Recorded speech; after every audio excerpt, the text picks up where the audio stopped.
Genetic_memory_farms, Hinojosa, Talarico, might Texas get a purple streak even if it won't turn blue?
Hey, whoa, what the hell? Why did double trigger like that?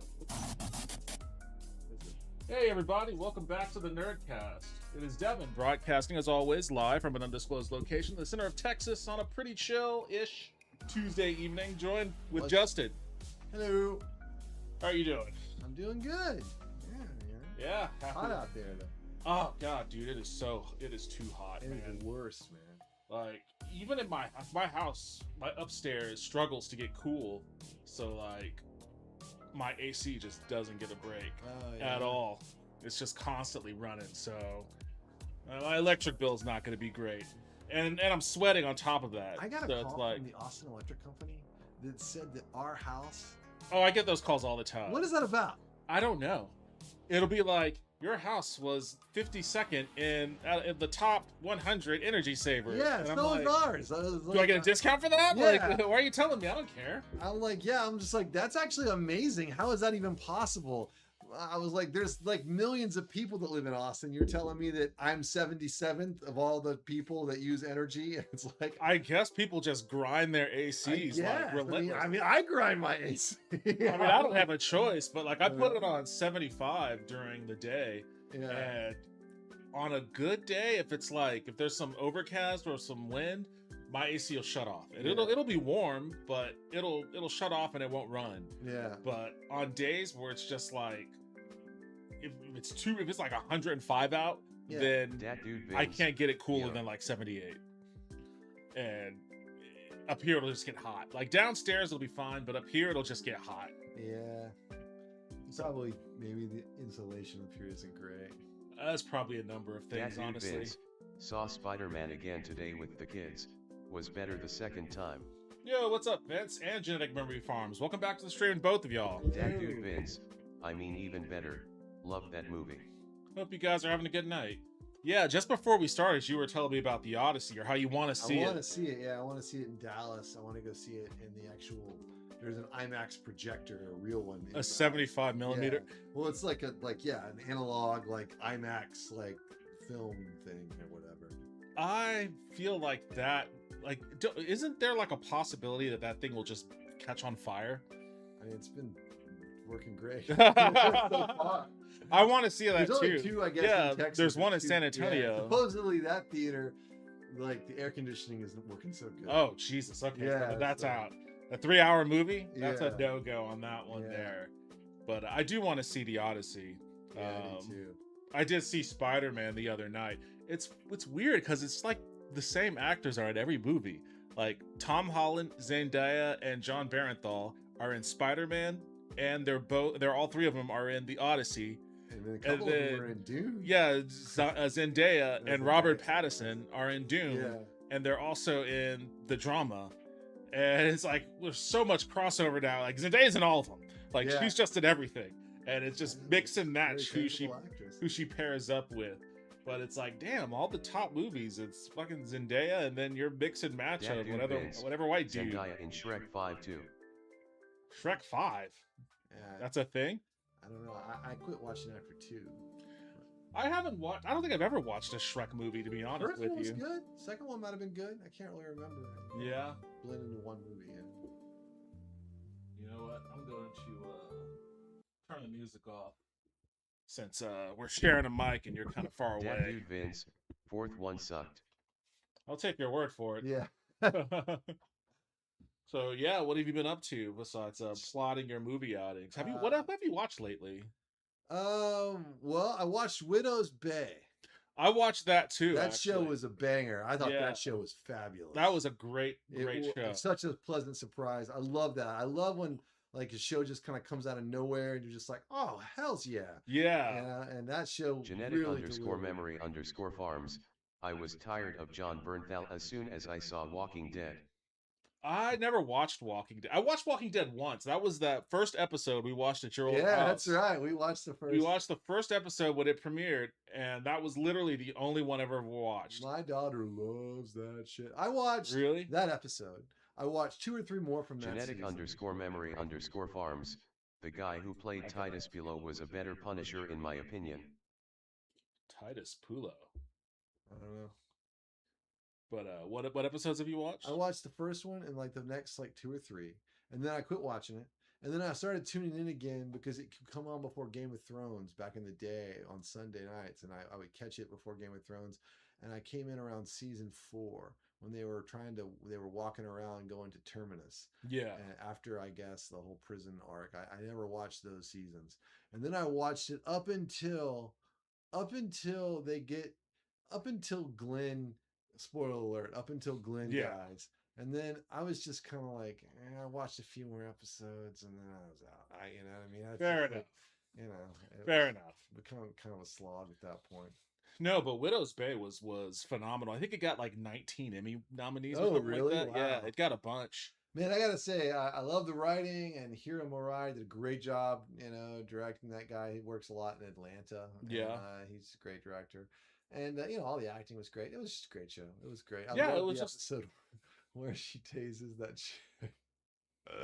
That was so funny, man. Tases that shit. Where she's got her taser and she's got 2 charges. She's being chased by a supernatural killer, and she has a choice. The girl's like at her house. Oh, The girl's yeah. like, go, and she's just She was like, taser. She was the worst. that's She was literally the fucking worst. that Oh, was literally like my Mass Effect playthrough. Where I don't know if you ever played Mass Effect 2. I'm I playing never Mass Effect did. 2 Yeah, I right heard it was great, but I never did. And play it. well, there are moments in the game where you could either choose the Paragon path as the good guy or the Renegade path, which is Yeah. like you do the bad thing. And it'll be like the middle of a conversation thing, and like a mouse icon will pop up that'll either be red or blue. Yeah. And like if it's red, then and you click the mouse button and you do the bad thing. Or if it's blue, you do the good thing. So like a lot of the times, like someone will be talking and that icon will pop up and I'll be like, yeah, click it. And then like my shepherd will just like shoot the guy mid sentence or whatever, or just push him out the window. You're like, And well, they didn't want that. They didn't want that bad. That's what that was like though. Like Yeah, the little mouse totally. thing came up and she clicked it and tased her. Well, that girl is so annoying too. By the time you got to Yeah. that scene, you were just like, "Oh my god!" And then she tases. She's Yeah. got 2 charges. That was great. No, But that- that show is full of stuff like that. It was a great show. No, it was great. Like I think I likened it to watching it was like watching a mix between it was like watching a supernatural Animal Crossing. Cause like it was just this small quaint town with a mayor that was just trying to gas up the town and bring in tourism and all that sort of stuff. And it's like, okay, this is weird. This kind of like a lot of what drew me into it was it had a little bit of like a Twin Peaks kind of vibe, Yeah. and like it took itself about as seriously as Twin Peaks did, but it was much more like outwardly comical. Yeah. I guess maybe not so esoterically David Lynch style. It was comedy, a hard but, like, it was a hard needle to thread, and they did a great job. Yeah. Because there were points where it was legitimately like spooky and Yeah. scary, and a couple of, but then there was a lot of humor, and it never, in my opinion, I mean, maybe it came close to being just completely ridiculous, where it undersold the drama of the setting or whatever. Yeah. When they were taking the guy who had been dead for whatever. trying to Oh take him alive. yeah. But they still built a lot of tension and stuff. Even in that, it was really good. But episode 2 was really great, where she's got to spend the night. What is this? Hold on, sorry. Where he had to spend the night in the haunted hotel. That was a great one That was too. a That was great actually episode. that may have been, I think that may have been like my favorite episode. It was honestly. one of the best. That was a ones. really good one. Have you ever seen 1408? Which is I think so. Is that the John Cusack? Yeah, he's got to he's in spend the the night hotel in the room. room in the hotel. Yeah, Yeah, that movie was there was definitely some nods to that, but but that's a great movie too, and it was a great version of that. I really enjoyed it. I really like shows that I've got like zero anticipation. I've got the bar is on the floor, Yeah. I've got no expectations, and it just like delivers, and you're just like, oh man, how great was that? yeah, exactly. I love that shit.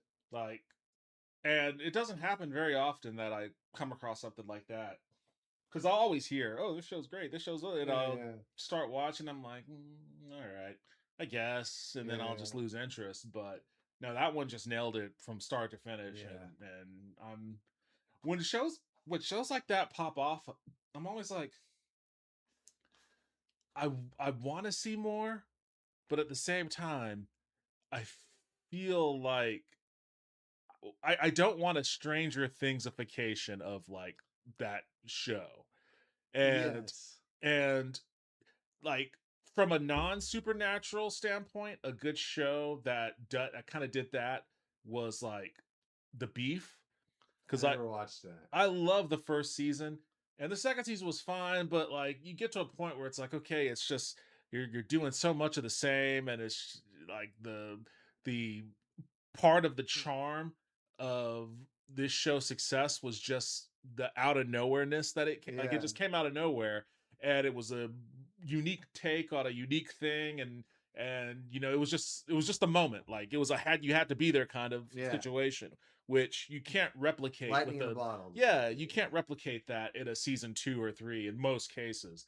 And that's kind of the fear I have with continuing on with Widow's Bay, is like, all right, you got the sneak attack on us, and you got us, but now that we know, and now that we have built up expectations in our heads, how, like, in a certain sense, I think creatives try to outwit the expectations and then end up maybe not creating the best product. Yeah, I mean, I think with this show, they did leave a lot more, like, they didn't really resolve that much, you know what I mean, in the show. They just kind of, well, I it mean, just kind of ended, you know what I mean? they resolved a pretty big thing at the end there. Well, they were not really resolved, but they exposed a pretty big thing at the end. Yeah, but I saw that coming like way in advance, but that has to be worked out going forward. Yeah, that's the thing. It's like Stranger Things. You can tell that was meant as an anthology series originally, because it really just kind of, I mean, it wraps up completely. I mean, yeah, there's a little bit of a teaser, but it was more of like a dun dun dun dun. It wasn't supposed to be a thread for a full 7-season arc. It was just supposed to be, because they were really going to make a completely different show the next season. It was going to be like Halloween 3. It was like an anthology series, like Stranger Things, which it would have been. I think it would have been maybe not as culturally impactful, but it probably would have been a better show, had they done that, But it was very, I guess it was more of a cultural event the way it ended up going. Apple has the best stuff. Can't wait for Dark Matter season 2. Yeah, I tried to watch Dark Matter. I could not get into it, man. See, Vince says that was me with Bad Monkey and Dark Matter. I watched Bad Monkey, and it was okay. I enjoyed it. What was Bad Monkey? It had Vince Vaughn in it. You know what I mean? He was he was vaguely doing his Vince Vaughn thing. If his character in Swingers is Vince Vaughn at say 10, this was Vince Vaughn at like 6. You know what I Okay, mean? interesting. But Vince Vaughn in True Detective was Vince Vaughn at 1. You know what I mean? You know what I I'm forgot saying? about Vince Vaughn in True Detective. Yeah, that was not a good thing for True Detective. But Bad Monkey was I enjoyed it. We watched it, but it wasn't like I didn't feel it was on the same level as Severance and Silo. Both those first seasons were just absolute bangers, and Widow's Bay's first season was a banger. Severance season 2 also great. Silo season 2 great, but not as good as season 1, but still really good. I don't, and I watched maybe an episode or 2 of Dark Matter, and just for whatever reason, I love Joel Edgerton too. I don't know what Yeah. it was. I just couldn't lock in on that one. Yeah. Maybe I can revisit it at some point. They aren't all hits, I guess. Yeah. But yeah, I mean, I haven't really been. I mean, I've been watching House of the Dragon, which I have not been watching that. Yeah, you don't really need to, honestly. For whatever reason, I guess because I know how it ends on some level. Yeah. And I know it's a bummer. You know what I mean? It's like how all the dragons die, and it's a huge. It's like the Targaryens Vietnam, or you know what I'm saying? It's just like only they war on each other. At the end, their dragons are dead, and everyone's miserable. You know, I don't know. Maybe if it was a little bit more, it looks like cool. You know what I'm saying? Like the dragons look cool, and there's lots of like I have a lot of issues with that show. Violence and shit. Like, I don't, especially after Night of the Seven Kingdoms, I have a that's serious amount of issues. It's not nihilistic. Night of the Seven Kingdoms, and you watch that show, you're just amped. You're just like, it's like so cool, Everything about it was amazing, and it just raised the bar. And even before Night of the Seven Kingdoms came out, I still didn't really care for House of the Dragon. Yeah, I tried to watch it. I think I watched most of season 1. I don't even remember where I tuned out of season 1. Yeah, it's just kind of, at a certain point, it was kind of like, all these people, and they're all, who's this guy? Who's this and what now? I mean, it's just like, it was the opposite of Game of Thrones, where you're just like, oh, who's this guy? It was the same thing, but it was more like, who's this guy? Yeah, yeah. But this was more like, what are we doing now? There's like maybe 2 people that give you like that old Game of Thrones, like, oh, that's an interesting character. I'm drawn to their scenes. But most of the time, it's just like you're kind of annoyed by everybody, because it's just a series of people making really stupid decisions that end with a dragon dying. That's what I hate. I hate that too. I hate that on any show. I cannot. There's a movie called Very Bad Things. I fucking hate that movie. Very Bad Things. Yeah, it's basically it's a movie where some people go on they go on a bachelor party. It's got a bunch of famous dudes in it. They go on a bachelor party, and they just do dumb thing after dumb thing, and things get worse and worse and worse and worse and worse. The movie's a huge fucking drag, and at the end you're just like, well, there's 2 hours I'll never get back. I actually feel terrible having watched that movie, and I do not like things where people make a series of fucking really dumb decisions and end up, it's got Christian Slater. Oh, this is a movie from '98. Yeah, it's okay. I hate it. Fair enough.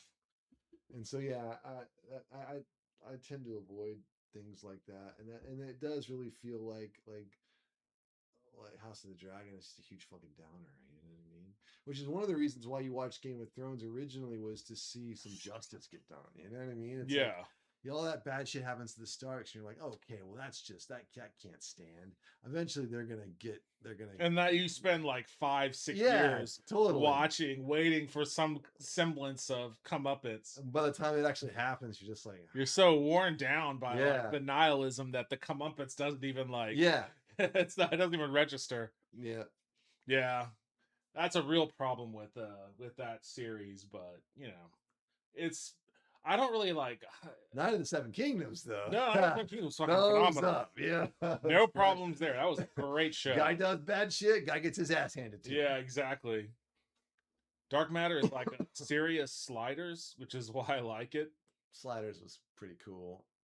The first season, anyway. I kind of eventually checked out of that show. It was very low budget, but it was a great concept for a show, you know, an Yeah, episodic I show. remember Sliders. It was interesting. Um, so, have you been paying attention to politics? I mean, yes. That's the appropriate level of groan that should elicit. Like I I don't even really talk about it on my stream that much anymore, Yeah. just because like it's such a bummer all the time, and I feel like it's engineered to be that way, like Yeah. just to drive misery and discontent, and it's today. Today is a particularly, I guess I should say, potentially brutal day, depending. And I haven't checked, although I've got a suspicion that maybe things in the Michigan election didn't go quite so well. Yeah. But You know, you know, that's a bummer, but at the same time, it's like a bunch of other DSA candidates won, a bunch of other yeah, that's a good. A lot. There's a You're lot. not gonna win them all, dude. You know what I mean? It's like a lot of people just aren't ready. For This that shit, feels. I guess. Well, this is kind of like speaks to the whole Game of Thrones part, where it's like there's just been so much like misery and nihilism that like even a mild to modest setback feels debilitating to a certain degree. Where it's like, well, fuck, are we really gonna do this shit? Like in the middle of everything that's happening, in the middle of being stuck in a war that nobody wanted to be a part of, that we don't seem to have like a viable way to get out of, and at the same time, I guess it came out that we're pretty much running out of munitions. Yeah, So it's they've like, been saying that for a while, though. yeah, but I they've mean, been here's the thing. pulling munitions from other military facilities I around guess, the world. I would believe that. It's one of these things. I will say this about about the Iraq War is I listen to a lot of political content, mainly on YouTube. So I'm Yeah. listening to like I watch Breaking Points and I hear all those different guys talking. You know what I mean? And I've heard the Professor Pape guy talk about the escalation trap. You know, Yeah. it's like, and today we brought him back to talk about the escalation. And he's always just like, this is going exactly as I said in my book, The Escalation Trap. You know what I mean? I mean, maybe he's right. I don't fucking know. But there's been guys, they've been like, oh, we are fucking weeks away from gas prices going through the roof and all this kind of shit. And Well, the reason why that hasn't happened is because of China. you know, Like they've kind of low key saved the planet from, by just not using as much gas as they used to. well, kind of by dumping their reserves on the Asian market in addition to doing some other stuff. I watched a whole video that explained, like, it wasn't Johnny Harris, but it was some dude that I guess kind of bites Johnny Harris's style. I guess there's just some factory that churns out Johnny Harris type dudes. Yeah. But it was a good explanation as to why. Well, I'm just And saying. the funny thing is, like, like the video posit is like, why would China do this? And it's like, because a global economic collapse isn't good for them either. Yeah, exactly. Like, We buy that's all what- their crap. Yeah, that's why they did it. Like, but that's the reason why, like, it hasn't completely cratered But the that's way the thing. that- People have been saying like, "Oh, we're weeks away from running out of ammunitions. We're weeks away from the oil markets completely going. We're weeks away from the AI bubble popping." Exactly. You know, They've been saying this We're stuff for a always- we're while. always just weeks Exactly, away, and it hasn't happened. And I think that there's a certain, and I'm not saying it won't happen, but I That's- think there's a certain amount of people just being like, to bring it back around. It's like South Park talking about Game of Thrones. Exactly. The dragons are coming, right? yeah, you know, it's just like. But yeah, I get what you're getting at there. Yeah, it's just like, okay, let me guess. We're days away from the bottom dropping out and everyone. The problem is that I believe that those people are speaking in good faith, but at the same time they are surviving on clicks and views just like everybody else. You know what I mean? Yeah, And it's yeah. like they're trying to drive engagement, and it's like. Is there a sense of kayfabe about this, right? Where it's just like, yeah, they're weeks away, guys. Tune in. We'll all talk about how terrible, I don't quite think that's the case because, like, it's not like they're talking about something innocuous. Like there are bad policies that are unfolding before I our completely eyes. agree, but my point is that like sometimes I feel that when they do this, you know what I'm saying? When they oversell this kind of stuff, Yeah. or maybe they just got it wrong, but when they oversell it, their ability to break through the fucking hardened shell of people that might be reachable gets less and lessen. less effective. Exactly. Yeah. Because they're like, whatever, you said there'd be this, and Well, now yeah, I guess the it's boy still, who cried wolf. Basically. exactly. Yeah, yeah. And it's like, well, it's like, maybe just be a little less, I mean, you can still say this is really terrible and this could lead to this, but maybe not put a timeline on it. You know what I mean? Well, yeah, that's You the know what I'm thing. It's saying? like, within days, because like, well, and it's been because it's been that way with literally everything, right? Like from the AI bubble to running out of munitions, or the how long the or when the war is going to do this or that, gas prices, or oh, Trump is just days away from keeling over, or whatever, Exactly. whatever it might be. Like, there's been a lot of that. A ton. And when you consume I'm sure that our feeds are very similar. Like, I get a lot of Majority Report, a lot of breaking points. I get a lot of the Bulwark. I get a lot of a lot of Hassan smiling and pointing with a thing, or whatever. I get a lot of that stuff. And so it's just, there's this whole sense of like, guys, what can we just do some nuance? Maybe this is No, I think it's like it's unvariably bad. You can make that argument without being like, literally look in your bank account right now. There's no money in there. Oh, there actually is, but that's just because of the last second. I think that there is nuance. I think that there is a lot of like, what it is you have all of these really crazy things that are happening, and you're trying to add context to it. Like, yes, to one degree, there is a lot of like carnival barking that happens around it, where if you have a YouTube channel with 500,000 subscribers, you have to make sure that those motherfuckers click through. But at the same time, it's like, okay, how are you supposed to make sense of, let's say, the tariffs, right?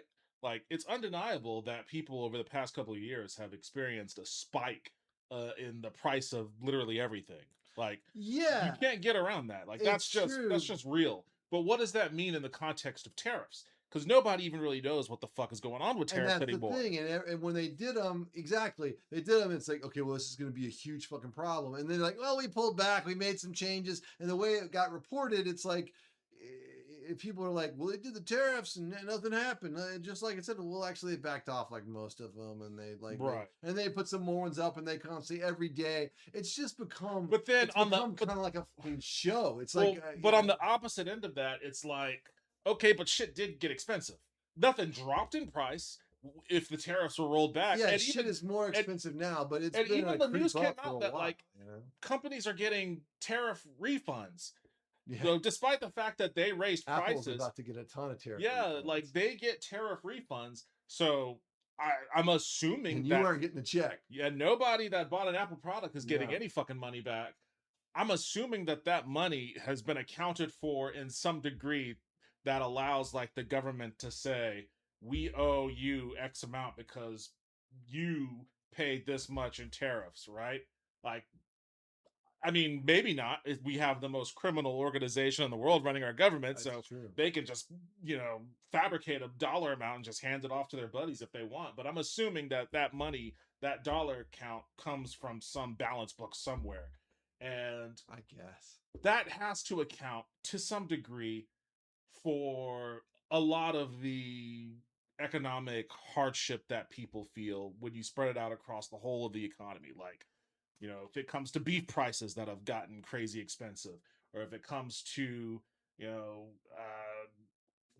eggs or whatever else, gasoline and all this other sort of shit, like, in totality, it's just the pot slowly boiling us, and, we notice it a little, but not enough to jump.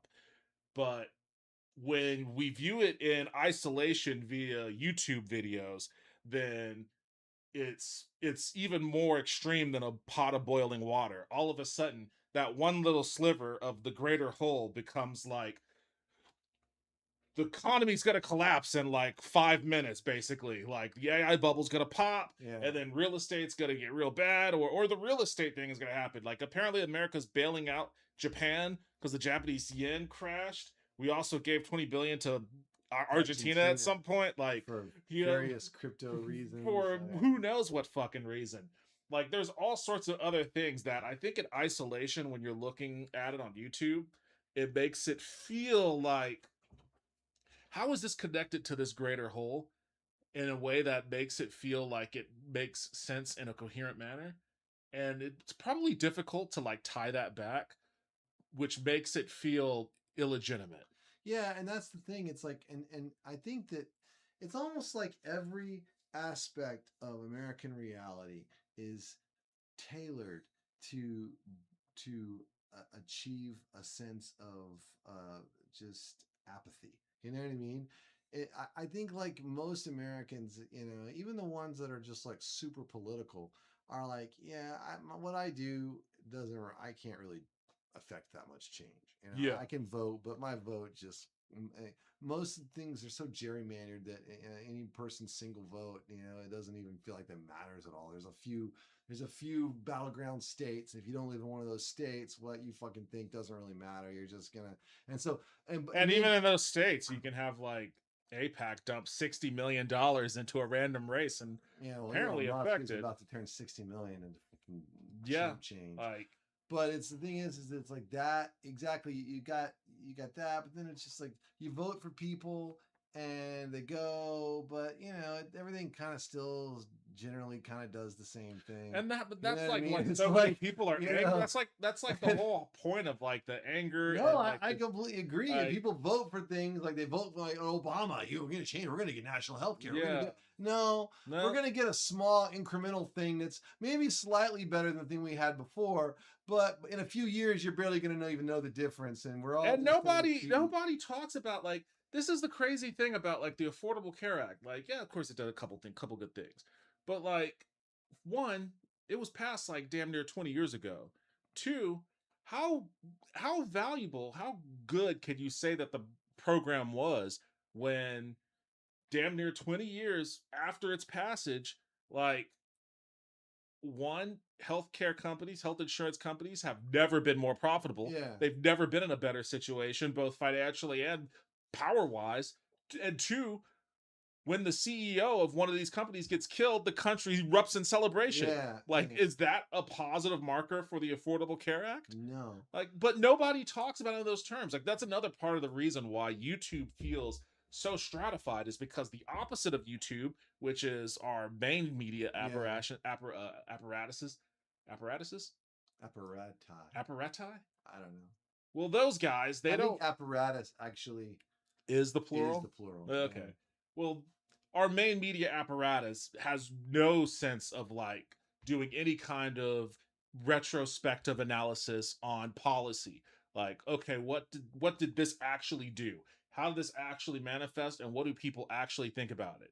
Like, and maybe not even just the policy. Don't ask people what they think about Obamacare, the Affordable Care Act, because they're going to have an answer based off of the fact that it's Obamacare or the Affordable Care Act, depending on if you're a liberal or conservative. But it's like people But like you can ask them about their health care. They, Ask about their health insurance. like, why do people vote for Zoran? Why? I just can't. It's unbelievable. It's like because it represents just maybe get in there and do something. Yeah. Because it's like everybody else. I mean, one thing I will say for Trump is that, you know, even though generally it's been frog boiling, for some psychopaths, he's delivering exactly. He's doing radical, crazy shit that they're just like, oh, hell's yeah. Yeah. He's on the street killing people. I've been waiting for that my whole life. You know what I mean?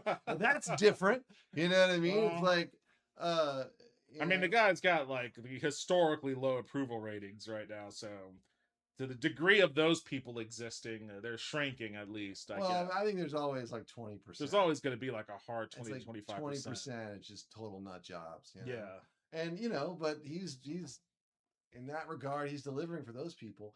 But it's just like, if someone were to get up and be like, you know, and a national thing and be like, yeah, we're doing national health care. I don't give a shit what it breaks. I don't care who it fires. You know what I mean? We're doing it, and we're doing it right now. And I'll mow down anyone. I'll expend every bit of political capital. I will see this country grind to a halt. You know what I mean? I will see it burn to the ground if the ashes have national health care. You know what I'm saying? And people would probably be like, oh yeah, at least that's something. You know what I mean? It's like, there's that, you ever seen The Never Ending Story? Oh, I mean, when I was a kid. Yeah, so he was like talking to these turtles. These turtles have been like they've been alive for like 50,000 years or something like that.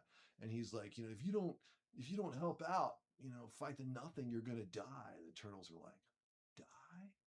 They're like, well, that would be something. Because they're just so used to nothing Yeah. happening. They're just like, yeah, I'm sorry, dude. We're gonna take that. That sounds great. You know what I mean? And that's the thing. It just kind of feels like, like small things. Things get more expensive, but things have always gotten more expensive. A fucking hamburger used to cost a nickel. You know what I mean? Yes. Yeah, but you also like your wages went up. Like and other things that Yeah, compensated exactly. We're not. Yes, sure. that. Like, But and wages for inflation have done this since the 80s for the most part. But what I'm saying though is that for your average person just looking at, what I mean, they want to stop inflation, but nothing feels like a four-alarm fire yet. You know what I'm saying? Nothing really feels like for some people, I guess, having, ICE show up in the streets with masks on and pull people out of cars and shit. That's like yeah. but it's like the gas going up to like $8.50 a gallon, overnight, that would be something. You know what I mean? That would be something. I would have to assume that would be something. I mean, a lot of people just functionally wouldn't be able to like go to work. Yeah, you're Like, exactly right. But that would you know, that would make an impression. yes. It would be like, okay, someone's fucking up. You know what I mean? Yeah. Someone zigged where they should have zagged. You know what I mean? That's what makes this whole political process frustrating, is because like I think there are a lot of people that share that sentiment, but like so oh sorry, I guess this thing's kind of in your way, huh? Yeah, this was we almost named our son Atreyu before we settled on Ganon. Nice. So Zelda instead of Neverending Story. Oh, Ganon's the bad guy in Zelda. Yeah. Who are we rooting for in Michigan? I was rooting for Abdul Al Said, and I don't know how that turned out for him yet because I'm purposely kind of avoiding that. I feel like I know how that turned out, and I don't think I'm going to be a big fan of having that confirmed. So you want me to look it up? Go ahead for just tear the right between the off. eyes, right between the eyes. I guess I don't have any beer up here. I've got a Sunset Sarsaparilla from Fallout if you want one. Oh, I'm good, thanks though. But it says Michigan awaits. Hold on. Michigan Democrats voted Tuesday and closely watched winner up Haley Stevens.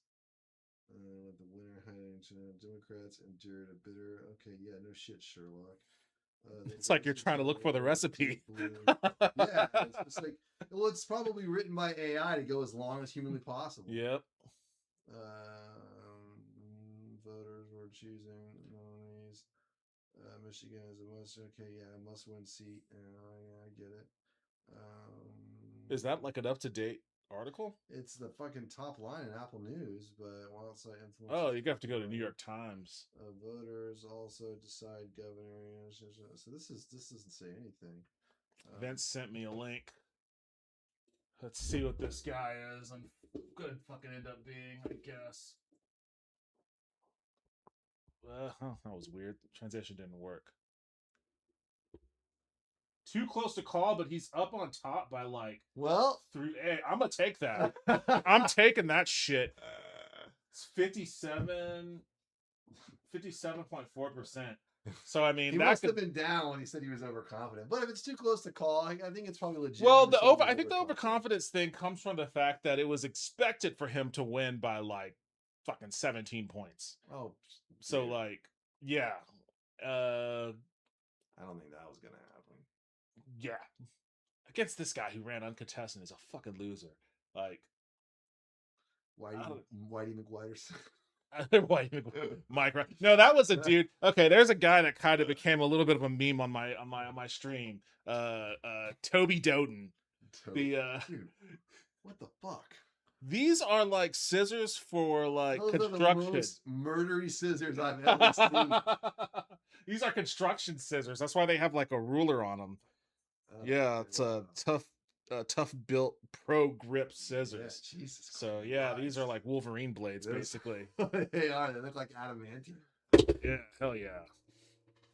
But anyways, yeah. I remember it was I can't remember whose election night it was, but I had election coverage on in the kitchen, and I was making some stuff, and like fucking Harry Enton was talking about what was going on in South Dakota. There's the South Dakota Republican race, and then he just started rattling off the craziest names. He was like Toby Doughton and Rusty Johnson, and I was literally like, "What the fuck are these names I'm hearing? Toby Doughton and Rusty Johnson?" Dude, it reminds me of that skit from I Think You Should Leave, where they have the baby contest, the best baby in the world. The best baby. It's like, what were the names? The names were so fucking funny, dude. Oh my god, it was like, like Jacob Bubbles or something, just crazy shit. Jacob Bubbles. It wasn't that, but it was like. Oh, we had some other races going on too. I can't. She's not even. There was some other races. I don't know. Well, there were a lot of house races in Michigan as well, and I know that a couple. Last I checked, a couple of dudes. Let's go to what the fuck? How come where is Michigan not on here? The hell? Do I not know my alphabet? It's not on there. I guess maybe the president made Michigan not a state anymore. You're going to elect a Democratic socialist Muslim. You're not a state anymore. Actually, he doesn't sound like that. No, his take was actually funnier. He was like, I guess in Michigan they have a socialist and a communist, and I was like, really? That's a socialist versus a communist? It's like soon you're gonna run out of. I don't even know where you go from there. Yeah. Like, this is a part of why I'm like, don't worry about Republicans calling you a socialist. They're gonna call everybody a fucking socialist or a communist or whatever. Just run on your shit. Yeah, just be like, yeah, sure, whatever. Do you guys want healthcare? Yeah, who wants healthcare? Who wants free buses? It's like, we do. It's like, that's right. Oh, okay. Come Lawrence, get your free buses. Lawrence in Michigan 7, projected winner. That's good. He was one of the ones I was watching. What about McKinney? Oh, McKinney looks like he's up. It hasn't been called, only 39%, but he's got a decent-esque lead. So that's a good one. That would be a good one, McKinney. Oh yeah, Cori Bush, who was a Justice Democrat squad aligned congresswoman from Missouri before AIPAC dumped a shit ton on her race and kicked her out of Congress. She tried to run again this year to take her seat back and got roundly handled. So, unfortunately, not in the cards for her. Damn. Yeah. Well, usually fucking lately, the AIPAC money has been a kiss of death, man. People, it's like saying you took money from AIPAC. Man, that shit maybe only plays on fucking left too, though. No, I don't think that's necessarily true. It's just because, like, I think that people who pay attention to just politics in general, people that are going to be more prone to vote, I feel like a lot of them know that Israel's bad.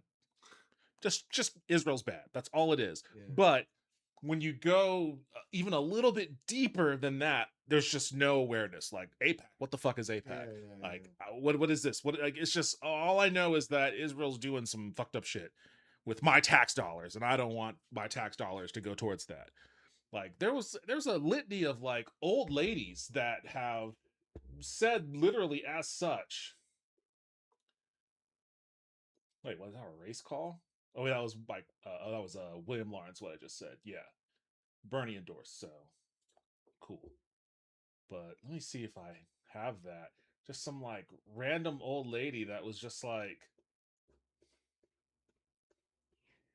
yeah. Single of our family's tax. I just wouldn't want a single of our family's tax-paying dollars to go towards something like that. It's like giving money to violence. So would you support a Senate candidate, in this case Haley Stevens, who's more of a moderate like you tend to like, but would that be enough? That would definitely turn me off as a 100%. I couldn't. I would vote for a communist first. I just wouldn't just want a some single of our some- families. Or Michigan grandma with like the most Michigan grandma ass accent you can imagine. Yeah. Like that's not an uncommon thing. I remember during one of the No Kings, and this is just a broader point. During one of the No Kings protests, there was I think it was maybe Kyle Kalinske was covering some conservative girl, Bennett or something, super annoying woman who just goes around like trying to like she does like the man on the street kind of interviews, Yeah. but you know, as a right winger. And she went to one of the No King protests and talked to like a couple of old ladies, right? Yeah. And these were just run of the mill old ass ladies. And she was trying to goad them into like denouncing the left for their violence because of like, I guess, Charlie Kirk.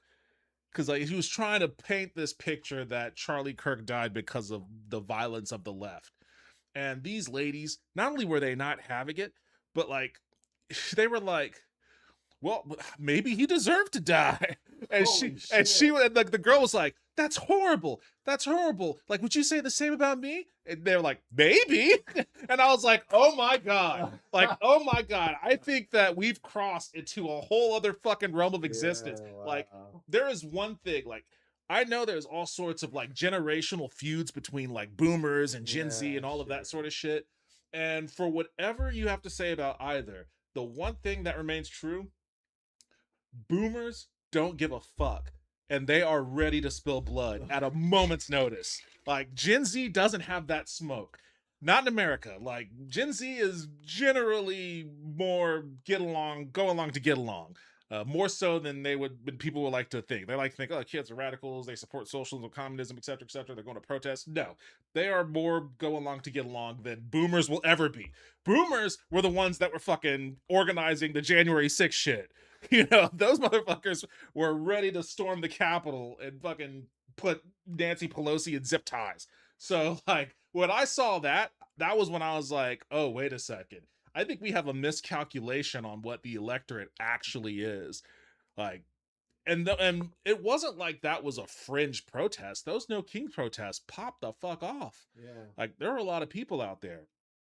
So, like, Feels like we had two right near each other. We haven't had one in a while, but I guess it hadn't been that long since the last one. well, we had two, I think, in 2025, and I think we had one earlier this year, I want to say. It's hard to keep track of that shit, Yeah. especially since like diminishing returns. Like to a certain extent, it's like, okay, you can protest, but this administration doesn't care. Yeah. Like they're gonna do what they're gonna do regardless. So who cares? Yeah. What do you think about what's happening in Texas? With Tallarico? Tallarico, Gina Hinojosa. Who's that? Exactly. Yeah. Exactly. Gina Hinojosa is the nominee for governor running against Greg Abbott. Oh. Well, she's never going to win. I mean, she's okay. I'd So love it if she would, but I mean, a Republican governor is going to be a tough fucking play. Republican governor is going to be tough. Right now, in recent polls, Tallarico's on top of Paxton by like 2 or 3 points. That I get. Because Yeah. Tallarico's young. He's a preacher. You know what I mean? He's a And dude. he's campaigning as like a left populist, like an Yeah. anti-billionaire populist, And basically. Kim Paxton is like a The fucking lizard comic book person that character. came out of the swamp. Yeah. Yeah. He's like the swamp cartoon thing. character of a fucking villain. Yeah. Of like a He literally cartoonishly walks corrupt. around with bags with money signs Yeah, on them. You know exactly. What I mean? Yeah. So I mean, I would believe that's much more doable than someone running against Abbott. Which, But that's the frustrating thing. Okay, and this, I don't know if you've been keeping up with this. It's a fucking crazy situation. But in Texas, when you have a situation like that, it's kind of tough because Tallarico's not at the top of the ticket. Gina Hinojosa is as the governor. But there is probably a way that you could finagle Tallarico's because he is running a statewide election. You could probably finagle a way to tie those two together so that he can pull her up from where his vantage point is. If they unite on messaging and do some cross campaigning and they've done a little bit of the cross campaigning thing. Her messaging, she kind of flirts with left populism, but isn't, and she has like no real like charisma, so that makes it even harder. Yeah. But what makes it significantly harder is the fact that the National Democratic Party, the DNC, has absolutely no money. Like, Ken Martin has run that shit into the ground so thoroughly. Is he the guy with the really shitty autopsy? Yes. Oh yeah, that guy Yes. would be The fine. guy with the shitty autopsy who had to put basically the DNC headquarters up on the line. Have you heard that? Let me see if I can find that little. See, that's just really sad. How did they go from FDR to this bullshit? I'll tell you how. In my unsubstantiated conspiracy theory, I think that the Democratic Party was infiltrated purposely by Republicans for the Jesus Christ. Ken Martin? No. Oh my God. Why'd I click on Fox? Million pop-ups all at once. The DNC put up its headquarters as collateral to obtain its massive loans. Like, so the guy that fucking fumbled the ball on the autopsy put the headquarters for the party as collateral to take out a loan because they're so underwater with money. And they wonder why they're having their asses handed to them by DSA candidates all over the place. Well, yeah, that's the point. Like, the DSA literally has more cash on hand than the DNC. Literally, that's not even a joke. They've got $5 million at least instead of being, what, 12 million in debt or How whatever? much do Republicans have? Like 130 million. 100 billion or something? They've got the Republican National Convention Committee has 130 billion, but yeah, they also have like every super PAC if that's got. Elon Musk wanted to, he could easily cut him a check for $5 billion, and it wouldn't even he wouldn't even he loses that in the couch. Yeah, I mean, yeah, it's and that's a big part of what makes like this really depressing. The idea that yeah, you can just launch a money, and hopefully he wins. I'm hoping he pulls this out, even if it's just by like a point. I'm hoping he pulls it out. But like the fact that you can just aim a money cannon and like get pretty much the results you want is depressing. It's depressing. I wonder. I mean, like when they aim a money cannon, what they're really doing is they're buying TV commercials, right? I mean, that's and radio commercials. Well, yeah, in Michigan, they were buying a ton of commercials. They were actually sending out a ton of mailers to, rural areas. I mean, that's what they were saying, that she overperformed in the rural areas. They were sending a ton of flyers to the black community, to rural areas. Like in the black community, there was the whole controversy about her sending mailers that Obama had endorsed her when he hadn't. And all sorts of other shit. So like, yeah, you have that kind of money, you can just spam the airwaves with radio ads, TV ads, you can do internet ads, you can do mailers, flyers, billboards. What moves the needle?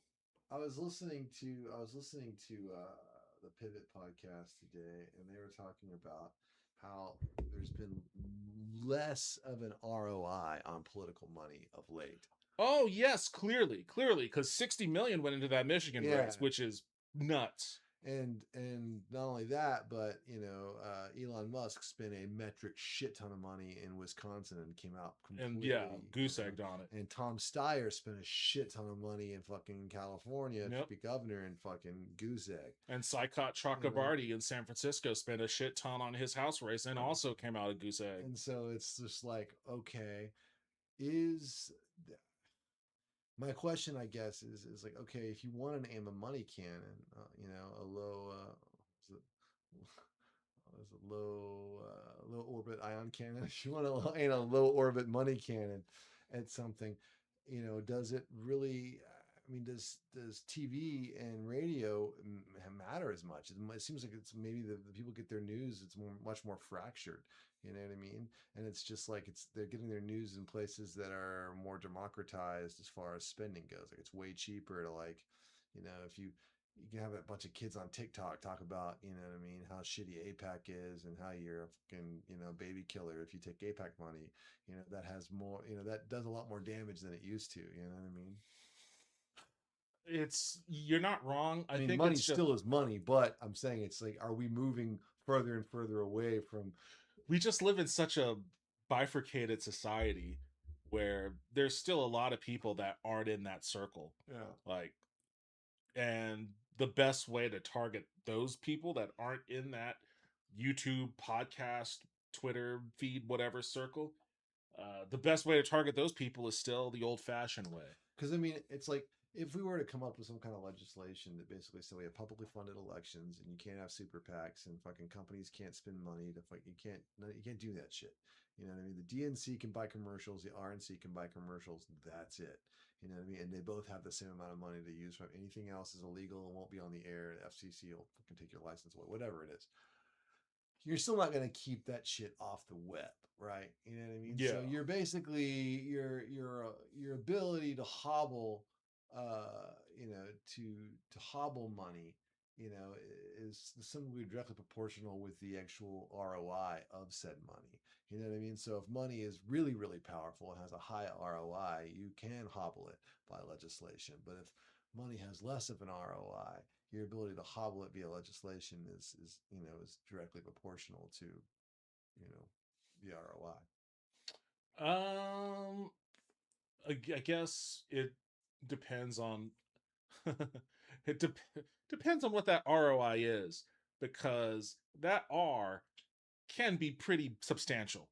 The return, the investment is getting beefier, but so are the returns. Well, I'm just saying it seems like as of late there's been less of a return on investment. Oh, I don't think that's true. I don't think it's that there's less of a return per se. I just think the investment costs more. I think as more people, that's investment. That's the very nature of investment. If the investment costs more and the return is the same, then there's less return on investment. No, but I don't think that's what I'm saying. I don't think the return is the same. I think it's kind of like it's literally, and it's weird that it kind of comes out this way. It's almost exactly like what you're seeing in everything we've ever talked about with entertainment, with video games. Like, they don't want to make small budget games anymore. They just want to make the most expensive game in the world so they can have the biggest blockbuster. They don't want to make the $40 million movie anymore. They want to make the biggest blockbuster movie in the world so they can have the biggest fucking return in the world. They don't want to make like the $10,000 Hyundai Sonata anymore. They want to make a fucking $70,000 car and just sell it to people, sell it to whales, just the people that have the money. Like, it's almost like that. It's almost come the point where there's so much like skepticism and hostility towards like establishment politics as it exists right now, that now in order to get that blockbuster return, you can't do the $40 million movie equivalent of, I'm just gonna put in some money here and then I'll get a big return on my investment. Now you gotta go for the Marvel blockbuster of investing in these races, because that's the only way that you're gonna overcome the level of like skepticism that's growing around establishment candidates, especially in, I mean, Republican Party, not quite so much, a little bit, but not as much, but definitely in the Democratic Party. So, but when they win, they get those returns. Like, they definitely get those blockbuster returns on that investment. Like,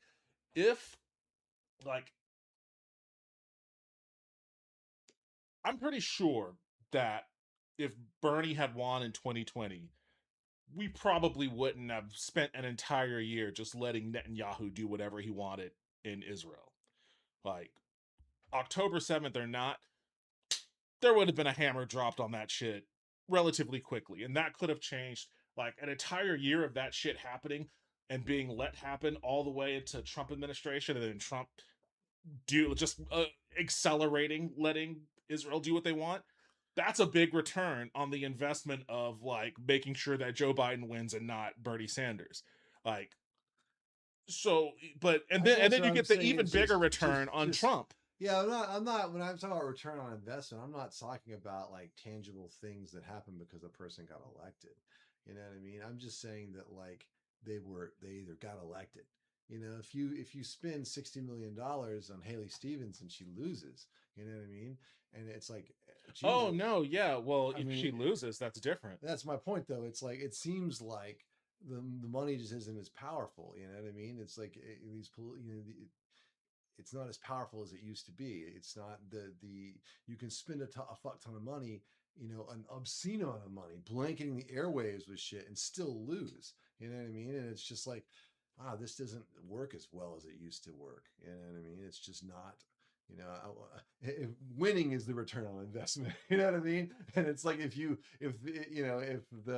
don't win, Well, winning is and you only spend the more money. well, You know what I mean? Then you know, it's the ROI isn't as good. well, winning is only the return on the investment if you're certain that that win is going to get you your material gains. Like you're not just putting money into Yeah, it for but nothing. I'm basically just talking about putting money into win. Putting Not- money you know into what I win. mean? Exactly. It's like whether it's yeah, sure. There is a separate return on investment that could be like, well, we've spent this amount of money on these candidates, and they're going to do X, Y, and Z. You know, But it's like what's his face says on Pivot Podcast. He's like, if you're Elon Musk and you spend fucking $100 million on electing some fucking head of the FC, trying to get someone in the SEC in there, or getting someone, a senator that's going to be, amiable to you, whatever, things you want to try and do. And then they, rubber stamp your merger of whatever it is, you know what I mean? And you make, $4 billion. He's like, that $100 million is the best money you ever yeah, spent. yeah, yeah. You know what I mean? Which is why money and politics exist to begin with. But I think that like a part of why the power of money seems to be diminishing is because like people are being made more aware of like, so you say like the return on the investment is winning, yes, but more and more people are becoming aware of what winning actually represents. If winning represents your healthcare costs going through the roof, then the power of that monetary investment is diminished because the people that you're trying to influence to vote with that money is naturally more skeptical because they now know your winning means their healthcare is going up. So to a certain degree, like that ecosystem you mentioned before about YouTube and all that, like I think that plays a big role And in that was my point, though. Exactly. Yeah. If you're trying to flood the market, you know what I mean, with you're trying to blanket the market with shit. You're trying to hit a cannon of media. What is it? Is it guys knocking on doors? I mean, typically it's television commercials and YouTube commercials and just and radio and shit. And for some people, I guess that stuff is effective. You know what I mean? But it feels like as we become more and more, siloed in our various, bubbles of, entertainment and algorithms, Yeah. as far as what we see, the lack of monoculture basically is whittling down those traditional. It feels like you might get a lot more bang for your buck just paying people to go knock on doors. Well, that's literally like the battle between DSA and the establishment is because the reason why these DSA candidates are doing so well and the reason why the entirety of the mainstream media is fucking out for Hassan's head is because that's what DSA offers. They don't again, they have more money than DNC, but they only have $5 million cash in hand. But they have an army of volunteers, people, like exactly, door knockers that and canvassers, believe, phone that aren't bankers. cynical, you know what I mean? Exactly. And like being organized and doing that organizing is the lifeblood of the DSA. It's what they are all about. And so like that is what's being pit against money, of just raw money. And when you can get a lot of people, like Hassan will get on his stream and he will organize phone banking with the 30,000 people that are in his stream while watching his stream. And those people will dial for whatever candidate he's doing that for. That's a lot of outreach that's happening. And like DSA has a very well organized operation with which they determine the people to reach out to. They know who to call. They know who's going to be their more likely voters, and they can get those people I'm moving. surprised Hassan hasn't had some like serious, just like institutional blowback. Because What do you mean? I mean, like, he lives in institutional blowback. Yeah, but I mean, he is free. He can still stream. He was able to leave the country and go and get back in. Well, I mean, they took away his pre-check. They've detained him at an airport before, and he's banned from the UK.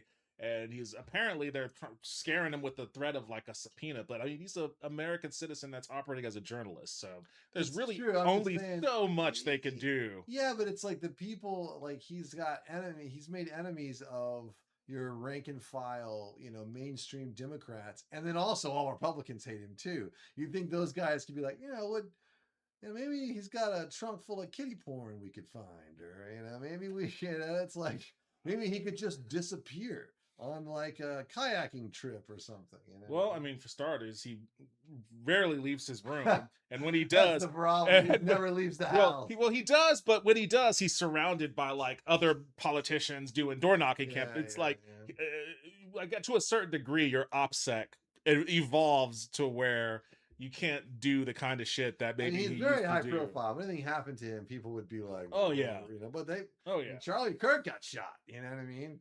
Well, I mean, my unsubstantiated conspiracy theory around this, like, there are people that are like, Israel killed Charlie Kirk. Yeah. There's a lot of people. Candace Owens thinks that very vociferously thinks that. I kind of do too. I think because like about 2 weeks before that happened, or 2 weeks after that happened, he was supposed to have debated Hassan. And at that time in the young conservative movement, there was a growing insurgency against supporting Israel that Charlie Kirk himself was having to deal with. Like, at first he started questioning it, but then they snapped him in line. He was like, we're supporting Israel, blah, blah, blah. And he was all about that. But, Charlie Kirk was a debater. So he, his bread and butter was master debater. Some might even say.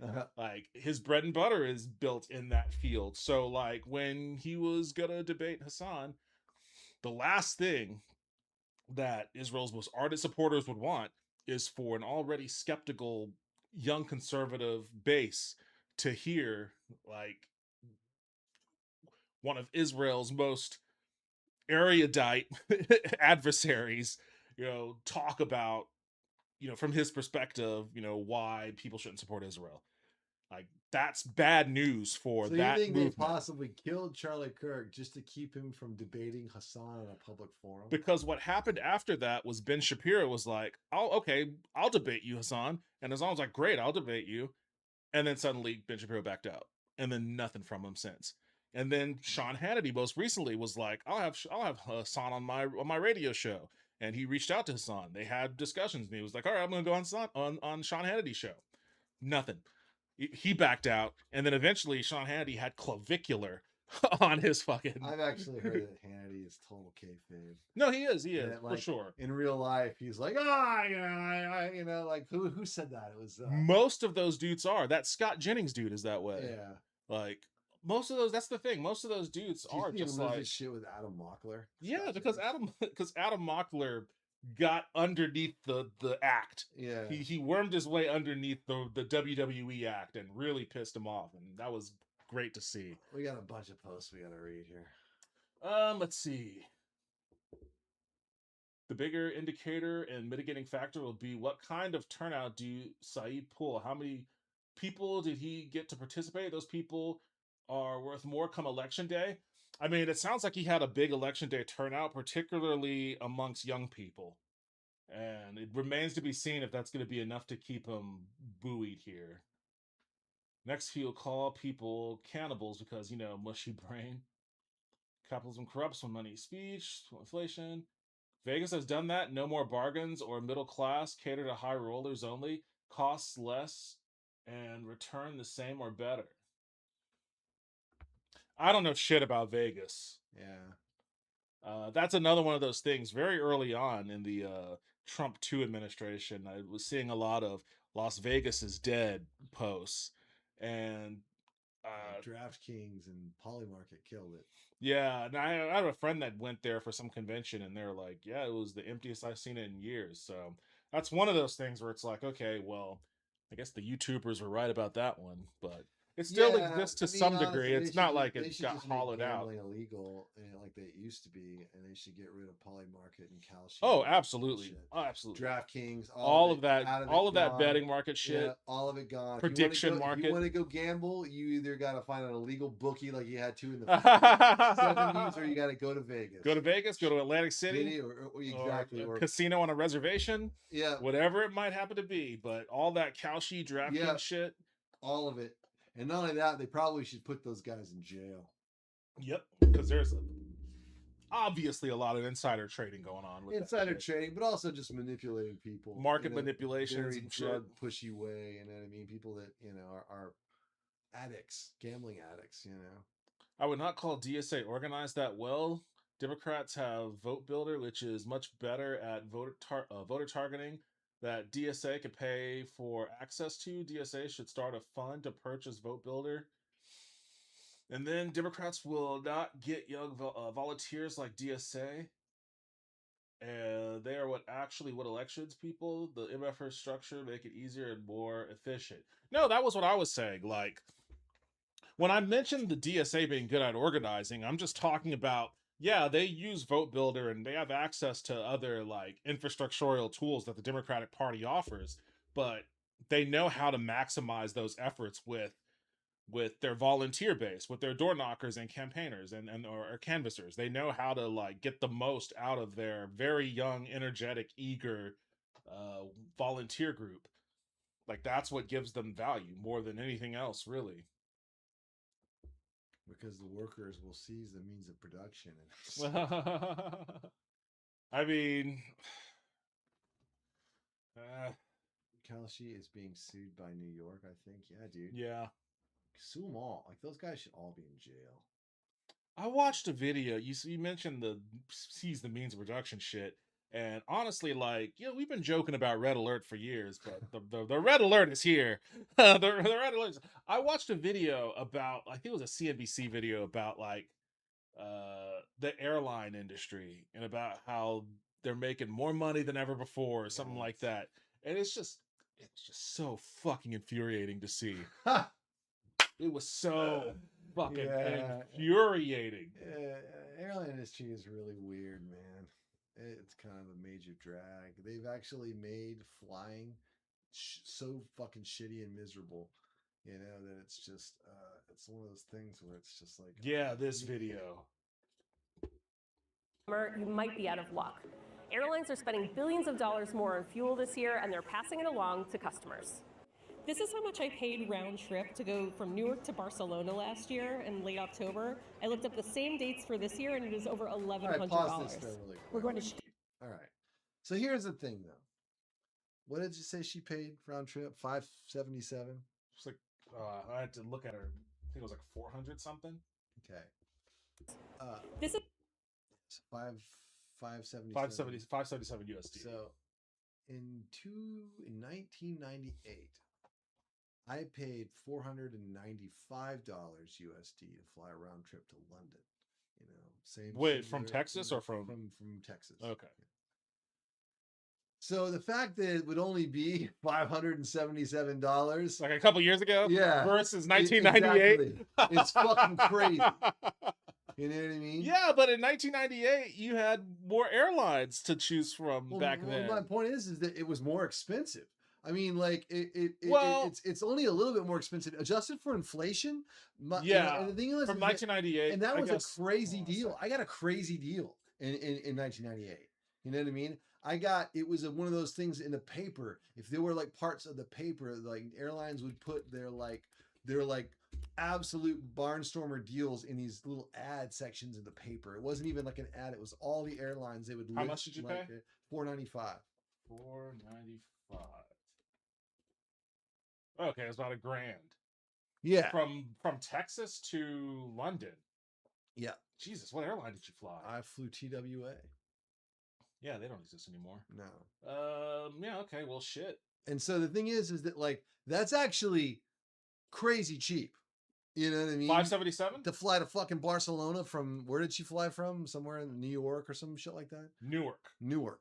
Okay. Well, I mean, that's also like flying to Spain from Jersey that's not like flying to London from Texas. I don't know. Is it not? It's about 8. That was an 8-hour flight. How long do you think it takes from Spain to? I mean, it wasn't to Newark? nonstop. I stopped in New York City and then flew to, you know. Yeah, well, I was- mean, yeah. even still, that's like connecting I flights. mean, I think it's this. I think it's probably pretty close. You know what I mean? My friend Mac lives in Valencia, and I think that's like an 8-hour, 9-hour flight. Well, how long is it to fly from Texas to Newark? It's about 3 hours. You know what I mean? So I can imagine there's at least 3 hours on top of whatever that is. But I mean, like she might have got to not having to fly the extra 3 hours, but you know, still, you know, I don't think the 3 hours. You know, my point is that like it's about the hub, right? I flew out of DFW, which is a huge international airport. You know Yeah. what I'm saying? So it's like if like you were trying to fly out of Nashville, it might be really expensive. You know what I mean? Because it's their airport. For Yeah. whatever reason, flying to Nashville is just really hard. I don't know why. Yeah, I flew there one time for work. And it was A, expensive, and B, really difficult to get in there and then also get out of there. yeah, Yeah, I'm just the thing is that like in America, stuff has been kept like weirdly cheap. You know what I mean? For years and years and years and years and years. Like Yeah. gas and shit like that. You know well, what I in mean? Texas, yes. I mean, You even know? even outside of Texas, true. But like, yes, in Texas, I mean, for compared to sure. like say England, which is in the when I was in England in the 90s, it was like a liter of gas was like $8. Yeah, they don't have refineries all over the Yeah, place. you know, it was just for a fucking liter, not even a gallon. You know, at the time, gas in Texas was $1.30, and they actually said that in the history of America, adjusted for inflation, gas had never been as cheap as it was right then. Because if you even at any point, even back when gas was 5 cents a gallon, that 5 cents was worth more at the time than $1.30 was at that point in time. You know what I mean? Yeah. This was in like the late 90s. So, you know, and you know, all of our bullshit, you know, CIA activities in all these countries have kept consumer No, this is prices this down, is called you know, living in the imperial core. exactly. And so, you know, the idea that this would only be 577, but it also goes to show you where things have gone in the airline industry. Man, back in the late 70s, when you flew, it was A, expensive. It was expensive. And B, it was nice. Yeah, like that was why, that was a big part of why it was expensive. Yeah. Because they made sure that the experience was good. It was a comfortable experience. In one part because, you know, they had to compete a little bit more with a bunch of other airlines that were in existence at the time, but also just workers generally had, you know, a little bit more power. I mean, you still have the unions there for like the flight attendants and the pilots and whatnot. It was but just like a weird. the it was a unions different basically seem to business have like model. no power anymore because Well, like no, they don't. But I actually have my own unsubstantiated conspiracy theory, but we'll get into it in a second.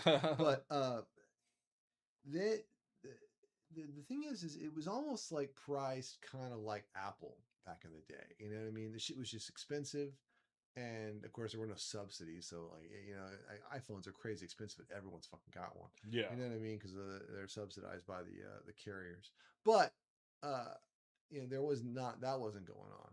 But you know, if you fly a 747, it's got a fucking lounge with a piano player up there. That anyone from Coach can go up there and fucking order a drink and sit in the lounge. And be like, Yeah. I'm flying. You know what I mean? People would dress up to fly. You would get a meal. Like when I flew to Los Angeles in like 80, 88, 89, my mom took us to visit our cousin out there. We had like a full meal like on the plane going both ways, and we flew back on an L1011, and it was just like being in a fairly nice mid-century modern hotel in the sky. You know what I mean? It was very cool. It was the coolest airplane I've ever flown on. But now it's been a lot more about getting as many people crammed in there as humanly possible, Yep. cutting all the bullshit, you know, and trying to keep ticket prices as low and just as many flights as we can get going. You know, they fly smaller planes that get better fuel economy.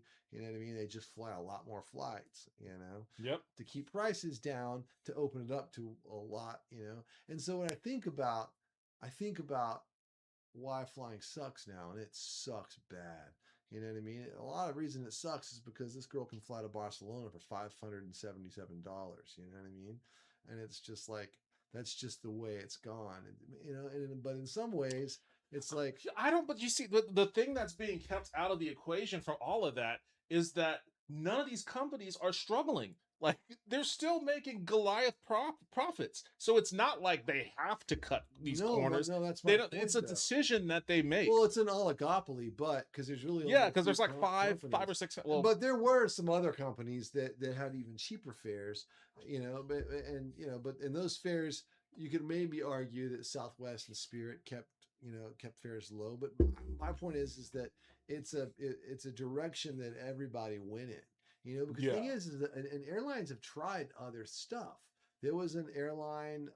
It was an offshoot of American called Vanguard, and they were basically 737s, but they were all first class. There was no coach or anything else. It was a premium airline, and you paid like first class prices, and you fly. I got to fly on it one time. It's the only time I've ever flown first class anywhere. My mom had some fucking miles or something on American Airlines, and she booked me a ticket from Los Angeles back to Austin on that airline. And it was American, but it was called Vanguard, and I was the only person on the plane. It was like super early out of LAX, and it was the all first class flight. And I was flying on points, so I got to go. But I guess the tickets were so expensive that the entire plane was empty, and they flew me. It was like having a private jet, private 737. Yeah, that's they crazy. They flew me by myself from fucking Los Angeles to DFW, and literally, man, I got back in the seat, and this woman comes. She's like, "Hi, would you like some warm nuts and a washcloth and a warm washcloth?" I was like, "Yeah, that'd be great." She brought me a fucking plate full of warm nuts, and then she got me a warm washcloth, and she was like, "Would you like to?" I was like, it was you can put on your face. I was like, it feels great. And she was like, "Would you like a beer?" And I was like, "Yeah." She said, "What would you like?" I was like, "I'll have a Heineken." She's like, "I'll be right back." And she brought me a Heineken, and I fucking took 2 drinks of that Heineken, and we took off. And I fell asleep immediately because it was so comfortable. It was so amazing. And I had worked all night at the Record Plant, a recording studio. I pulled an all-nighter and literally had worked from like 9 till 9 in the morning, and then went right to the airport. Yeah. I fell asleep, and then I just remember being shaken. "Sir, we're here." I almost started crying. I was like, I thought maybe we had crashed and I had died. You know what I mean? I was just like, I'm already here. It's already over. And I like walked out of the plane, and it was amazing. It was the best flight ever. I know how good it can be. I feel like is that no one was on that plane. Given the chance to buy, you know what I mean? They were like, we'll try a plane that's super nice, and people were just like, "Give me those fucking $200 round trip tickets. I'll stand if I can fly, for $150 round trip." But I don't think the point is that people should all be flying first class on Vanguard Air. But like the point should be that one, because a lot of the issues that people have that I've encountered myself is that they oversell a lot of these planes. So you're not even guaranteed the fucking ticket. No. That's a whole other thing, and it's probably also one of the ways they keep prices like low is because of the way they've, if you listen to like someone like Scott Galloway talk, it's like, well, you've got less companies, but those companies won't merge into other big companies and things become more efficient, and that's what you're trying to do. It's like that. But you like, and they can provide lower prices. Yeah, seems to be the case, but I think that they're using algorithms to sell tickets on planes. Because think about it. Oh yeah, of course. When was the last time you got on a flight that wasn't absolutely full to the gills? Like I flew a lot in like the early 2000s and the 90s, and it was pretty you get on a plane and you'd be like, there'd be lots of empty seats. You know what I mean?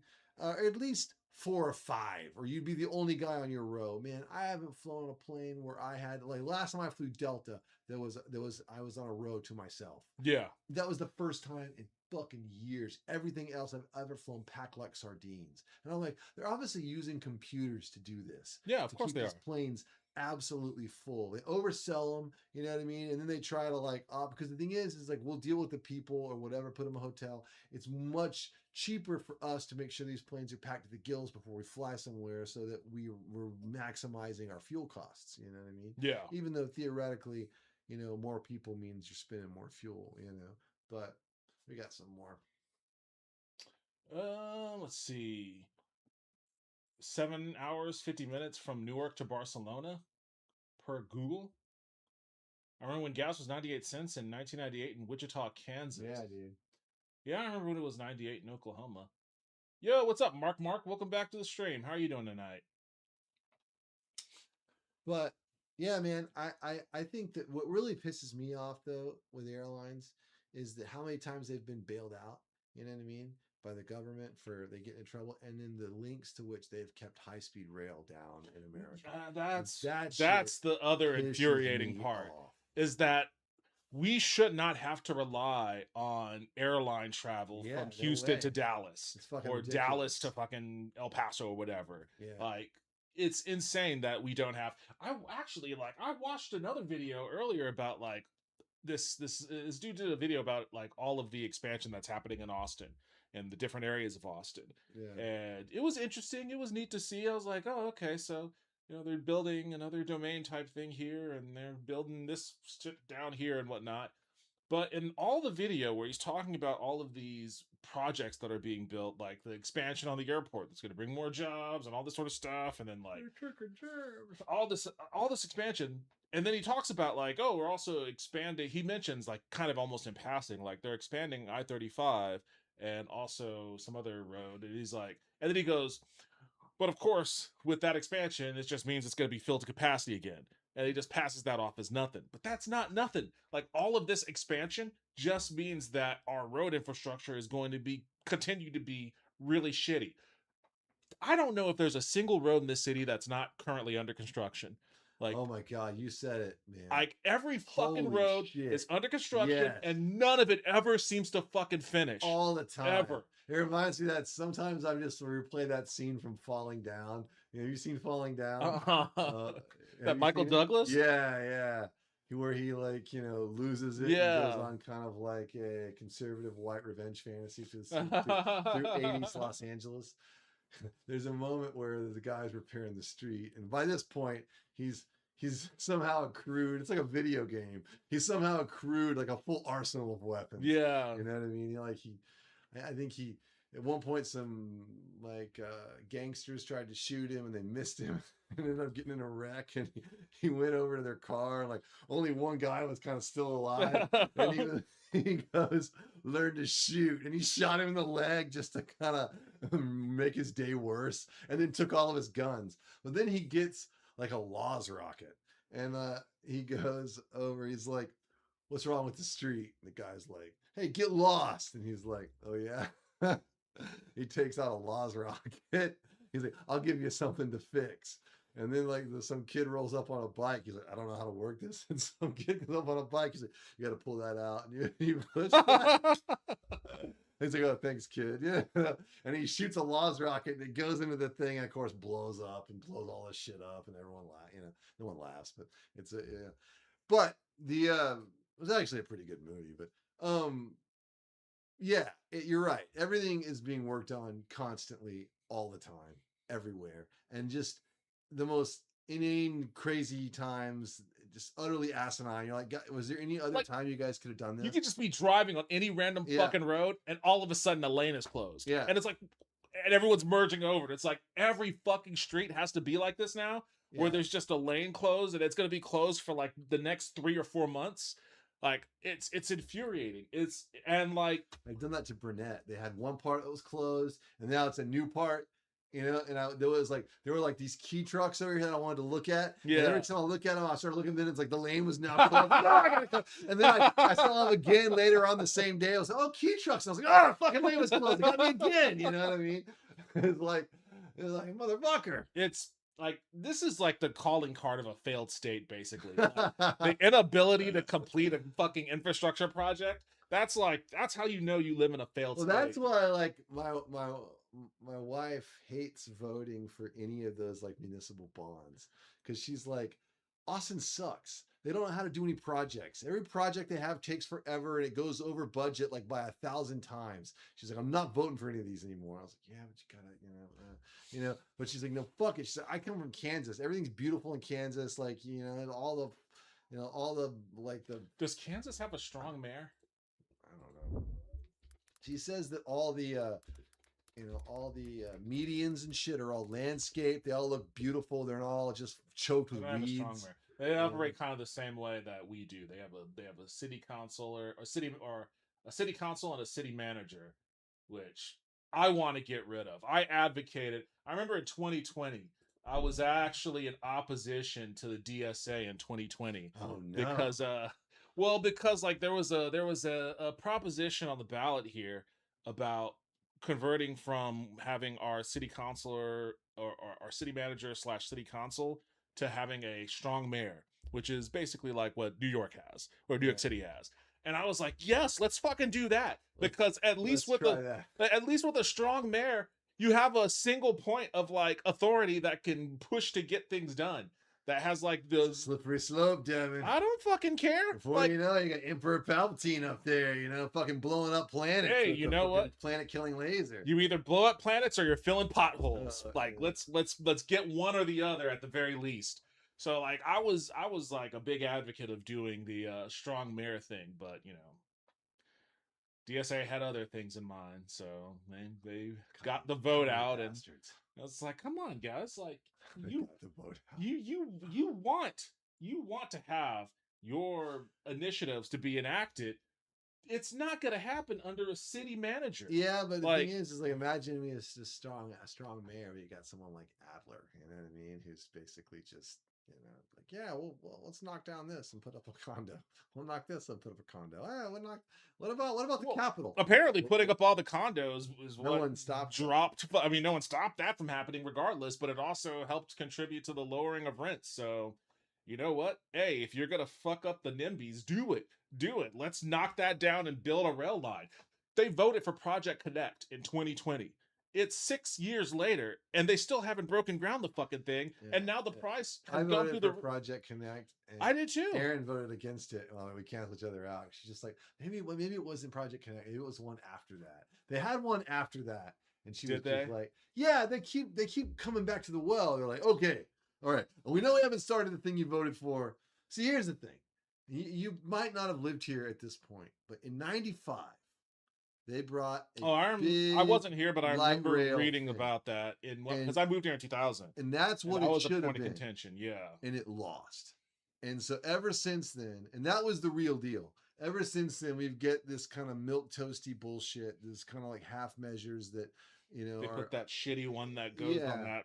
And all it really does is just give conservatives more and more gas, because they're like, see, the one we have totally blows. It costs and that's four times as much you said it would, And that's why you need a strong mayor, because you can't rely on these fucking half measures. Like Project Connect, a lot of what delayed it was Ken Paxton. Like he tied up so much shit in courts to delay it. And then what ended up happening was the supply chain shock after COVID that spiked the cost of the materials that would have been needed to build it out. So then that exploded the budget past what was initially authorized in the vote. So then they had to dramatically scale back plans, but it's not like they could start anything because they were still getting tied up from fucking Ken Paxton. So like there was all sorts of shit that made Project Connect significantly worse that could have been avoided if you just had that Palpatine that just went, we're doing this right now. And if you don't like it, you're going in the pit. Like, we need a lot more of that shit. So the funny thing is like, we're talking about my unfounded conspiracy theory, is that I think that there's a possibility that the drop in democratic power in America and union power in America is also a result of the mafia being. Oh no, we've talked about this before. Yeah. Completely. They in the 70s, in the late 70s, the mafia was pretty much brought to its knees in this country. And if you look at fucking wages, Reagan comes in 80, you look at wages, they're fucking flat. Because the mob backed unions. Yeah. And the unions backed Democrats. So the rich people in this country, they have the system. You know what I mean? They can game the system to make, they can influence elections, and they can fucking buy people off, and they can do all that kind of stuff because they're rich. They can use the machine of government to get to facilitate change. Regular people didn't have access to that, but the mob, for better and worse, sometimes for better, a lot of times for worse, but for better occasionally as well. The mob offered regular people that ability to fight the system. You know what I mean? Yeah. It's because at the end of the day, a mayor could wake up with a horse head in his bed and be like, yeah, maybe I should, He was the best guy around. What about the people he murdered? What murder? He was the best guy. That's what I say about the mob. This is my opinion on the mob back unions. What about the people he murdered? What murder? He was the best Did he say they should have murdered? He should have murdered those people? guy around. What about the people he murdered? What murder? He was the Well, they best. said- yeah. Yeah, I mean, it's like I think the poor people or regularly working people paid a price, obviously, for that parody on some level as well. But it just feels like, sometimes, it just feels like it's just a shit sandwich after another. There's just no recourse. You know what I mean? There's just nothing you could do. But the mafia was like, The we mafia. can do something. You know what I'm saying? It's Gave like, labor unions an ability to do some things.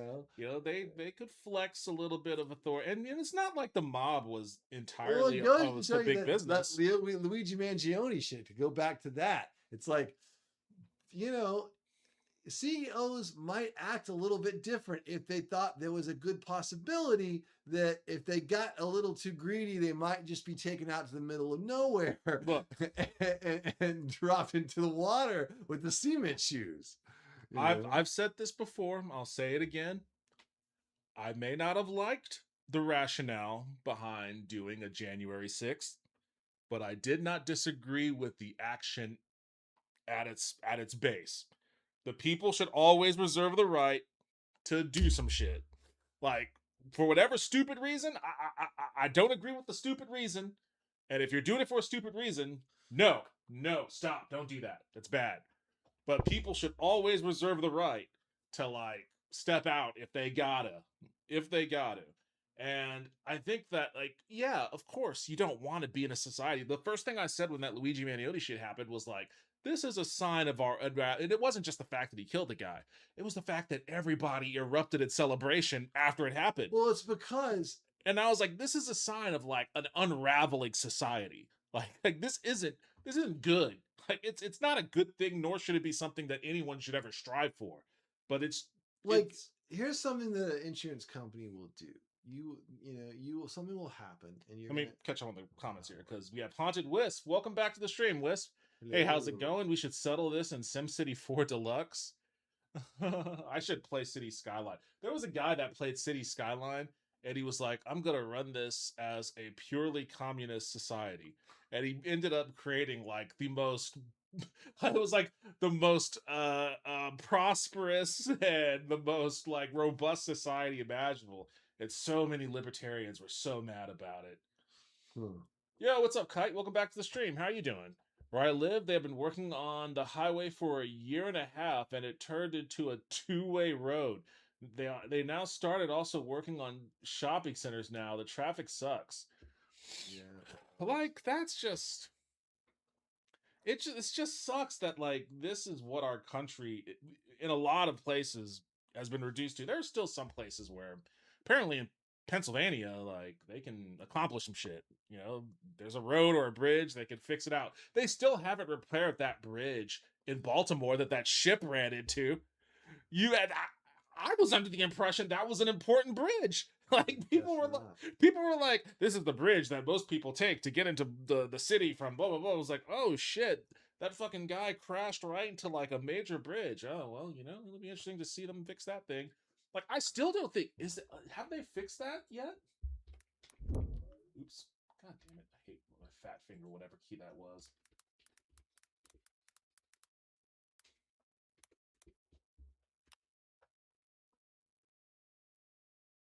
Targeted for completion by late 2030.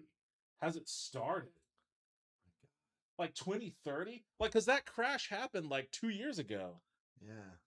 During the Biden administration. Yeah, that was in the Biden administration. And they're talking about, like, in the middle of, like, Trump 3. In China, that shit would have been repaired a month later. Yeah, in Japan, it would have been repaired a month later. Like, in China, it would be a fucking hover bridge. But we're still like struggling with this shit. Like, this is all a hallmark of like a failed state. Like, this is failed state shit. Yeah, it's because they have to, like, I guess, get a bid or something, and then they got to get like multiple bid. Oh, that's bidders. also a big part of the problem is Yeah. this public-private partnership shit. Yeah. Like, It's like if you have a public thing, and it's just like get some guys out there. You know what I Hey. mean? Great American Rebuild Project. We don't do public-private partnerships. Yeah. All of our construction efforts goes right through the Army Corps of Engineers, Yeah. and we have a guaranteed jobs program, federally funded. And what that's going to do, how that works out, is there's going to be a civilian corps that is going to it's going to kind of be like, automatic enlistment, but it's not for like the military. Oh yeah. It's yeah. basically like once you graduate high school, you Oh, do. yeah, we talked about this. I think this is a great idea. Yeah, you do 4 years where I under was just the gonna say 2, but 2 to 4. I'm not gonna be flexible, but you do however many years under the guidance of the Army Corps of Engineers or the Navy or under NASA, depending on what you're working on. You're building infrastructure projects. You're either burying power lines or replacing power lines that can't be buried. You're reinforcing the fucking structures. You're building rail lines. You're building desalination plants, solar farms, all this shit. And no private sector hands outside from maybe whoever you have to buy the maybe a solar little panels bit of from. military training, not maybe not gun shooting, but like the exercising. And Well, there'll be some of that, like, I think, especially like because like if you're going to be digging ditches or building a rail line, Yeah, there's going to have to be some but I kind of think that physical just fitness in general, component. like I think that probably like the sedentary nature of kids these days, you know what I Yeah. mean? It probably wouldn't hurt to do a couple of years where at least they get some knowledge of what physical fitness, you know what I mean, is. And you the know what I only mean? reason, like, and you might like having the only selling point to me for having military service be roped in with that is that you might see more hesitation. Yes. Well, on- that's the main reason. Yeah, on just getting involved in Everybody wars has really to do it. willy-nilly. There are no deferments, and when people's own kids are in there, they're very, very, very reluctant to blow Yeah. people up with them. Like You know? send them off to Plus, I die think for just Israel. a little bit of like some training. Also like survival. Learning to fish and learning to be able to build things and survive, and like just kind of Boy Scouty shit that people learn when you're in the military. You know what I mean? That could actually come in handy for anybody across the board. You know what I mean? my You don't want it to entire get too crazy though. no, my focus would just be on rebuilding and reinvesting in American infrastructure, and to whatever degree. And I was also considering, okay, there could also be like a program where it's like, hey, when you're done with your service, if you want to transition into the military, we can offer some kind of like a signing bonus or whatever, and you can do that and blah blah blah, blah whatever. But my initial point is get rid of public-private partnerships and do some Defense Production Act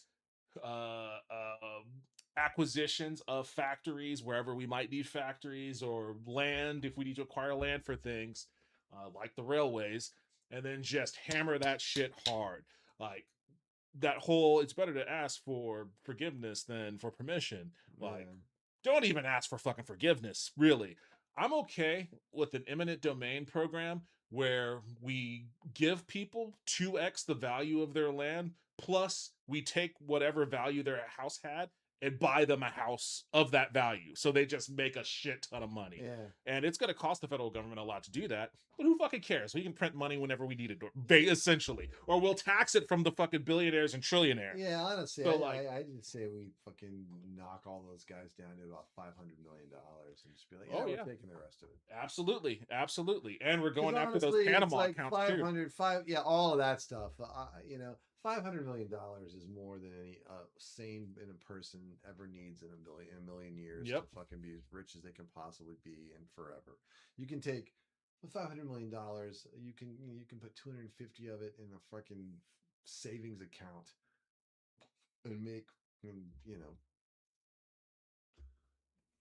million a year. You know Yeah. what I mean? Just in fucking Just in interest. that you can live on.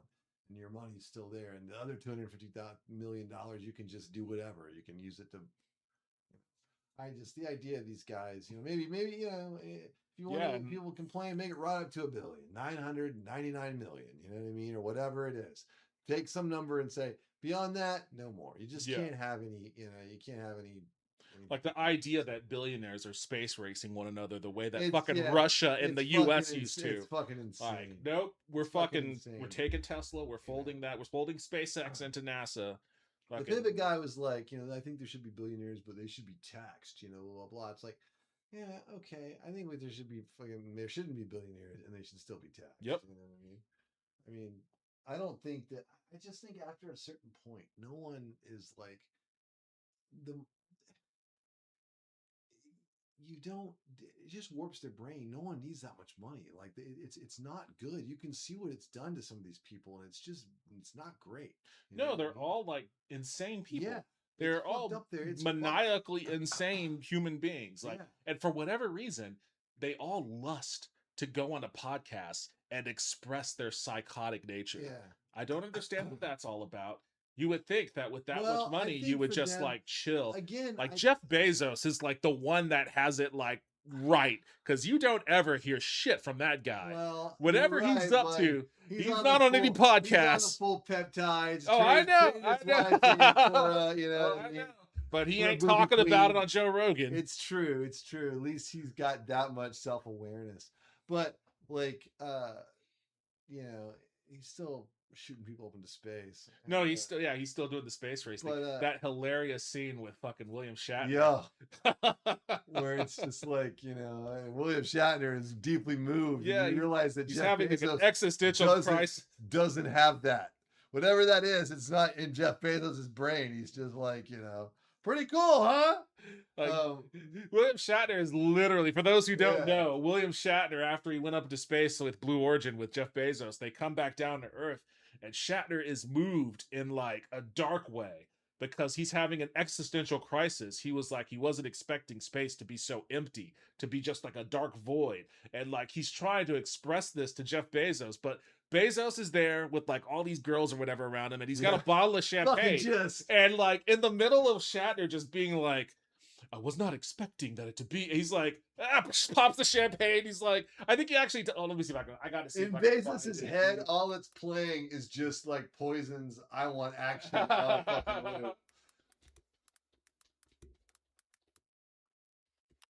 It's really. Or "Rock and Roll All Night, Party Every Day" by Kiss. Not only is it different than what you thought, Oh my god, the volume is so low. Here, I'll just I'll turn the subtitles on. not only is it different than what you thought, it happened so quickly. You know what the impression I had that I never expected to have He's barely paying attention. is you're shooting up and this new sky. Come here. I want one. What an I wanna asshole! hear this. Jesus Here. Christ! You want a little of this? Look.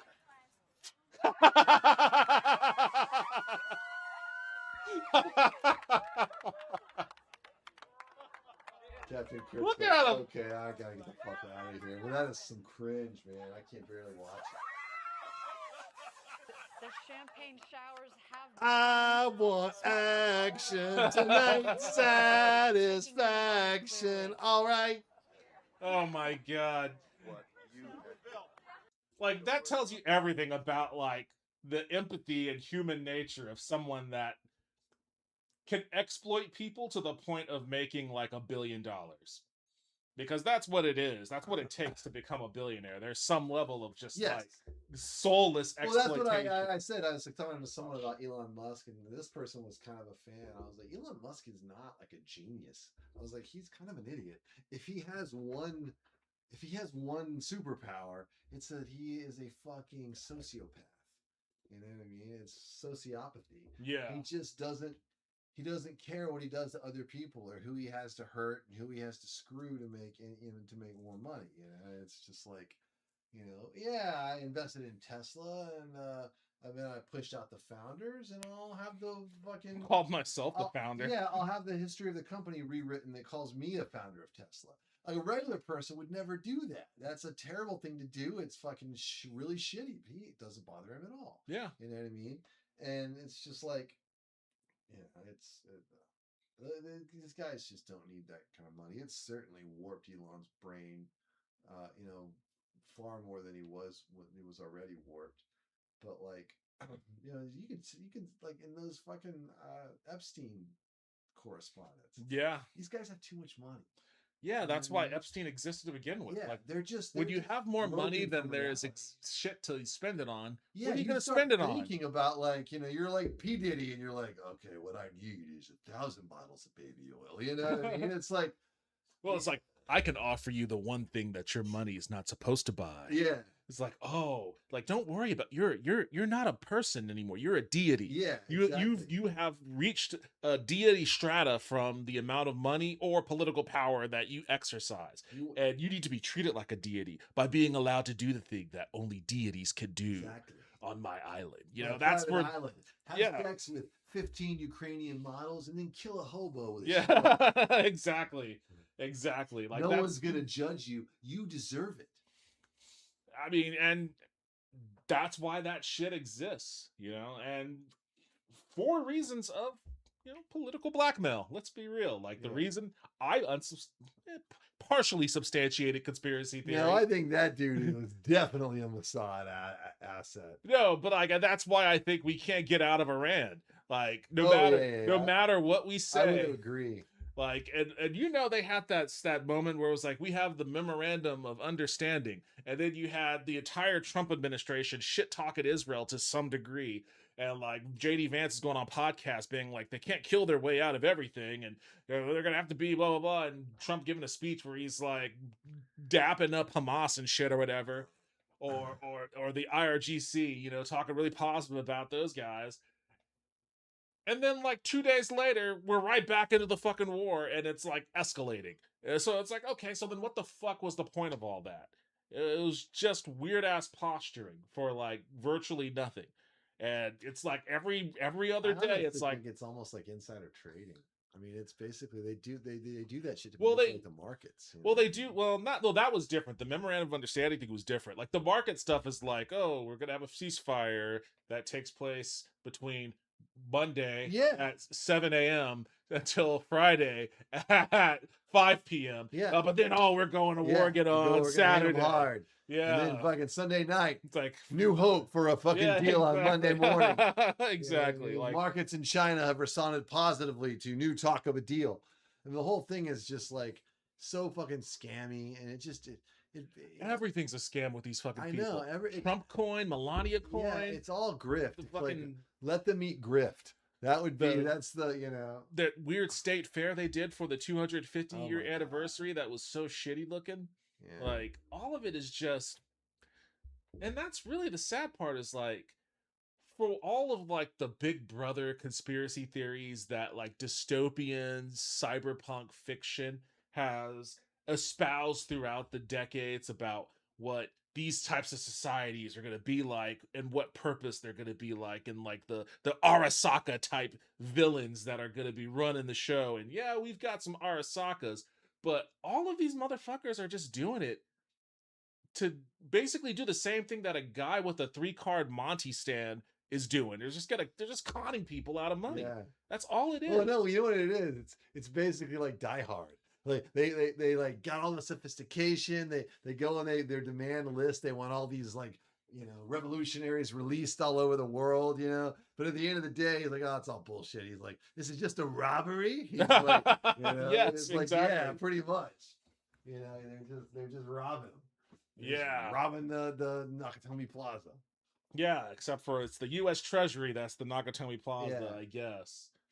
Yeah. So I mean, and all of this, I guess, if we want to bring it back around, if you need to take off here in a second. Yeah, I probably do. But to bring it back around, it all just goes back to just like, these people, they have this extreme amount of money, and a part of what they spend that money on, they invest it in the political process because, well, as you can see right now, a part of the return is that we're not really doing anything with the Epstein files.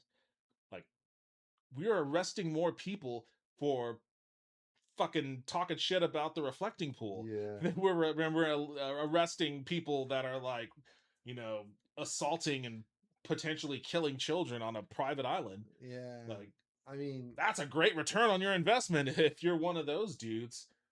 So like that is, and it's super frustrating because like you were mentioning like the Democratic Party and all of this, and it's like, how do we get out of this situation? Like in that classic John Oliver, like, what can we do Yeah. situation? And it's like, well, there's really nothing we can do until we like find a way to usurp the power of money in the political Like, process. here's what we can do. Somewhere in a basement pizza joint in Newark, New Jersey, is a guy named Tony. We need to go give that guy a gun and a horse head. Cody. I don't. I mean, it would be, and tell him to go wreck some shop. I mean, what can replace the mafia of old? Like Trinidad. Yeah, We're gonna have Trinidad. I don't know, man. I don't really know, because the thing is that like no one wants to. No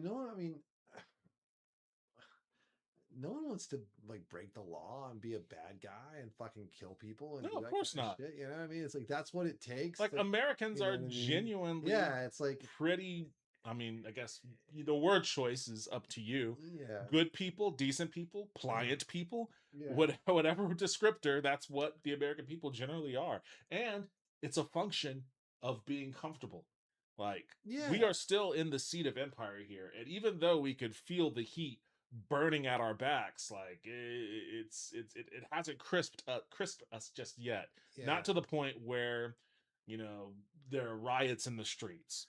Yeah, and the way it's set up too is that like it would be very, very hard for it to crisp us without crisping everybody. You know what I mean? It's a fairly interconnected scenario right now. Well, I mean, it's not impossible. That's the scary part. It's not honestly. impossible, but I mean, like, you know, when people talk about like, because I get the, America as an empire has fallen, China is ascendant. China is ascendant. That's true, but China is right now at least is kind of a symbiotic. It's like there's a symbiosis there. If America were to fucking fall really hard, China, it would be rough on China. It'll be rough. Like on there, a lot of places. I mean, they're like we get 30% of our goods from there, so that would be roughly 30% of their export base, like evaporating. And it's like they've got a ton of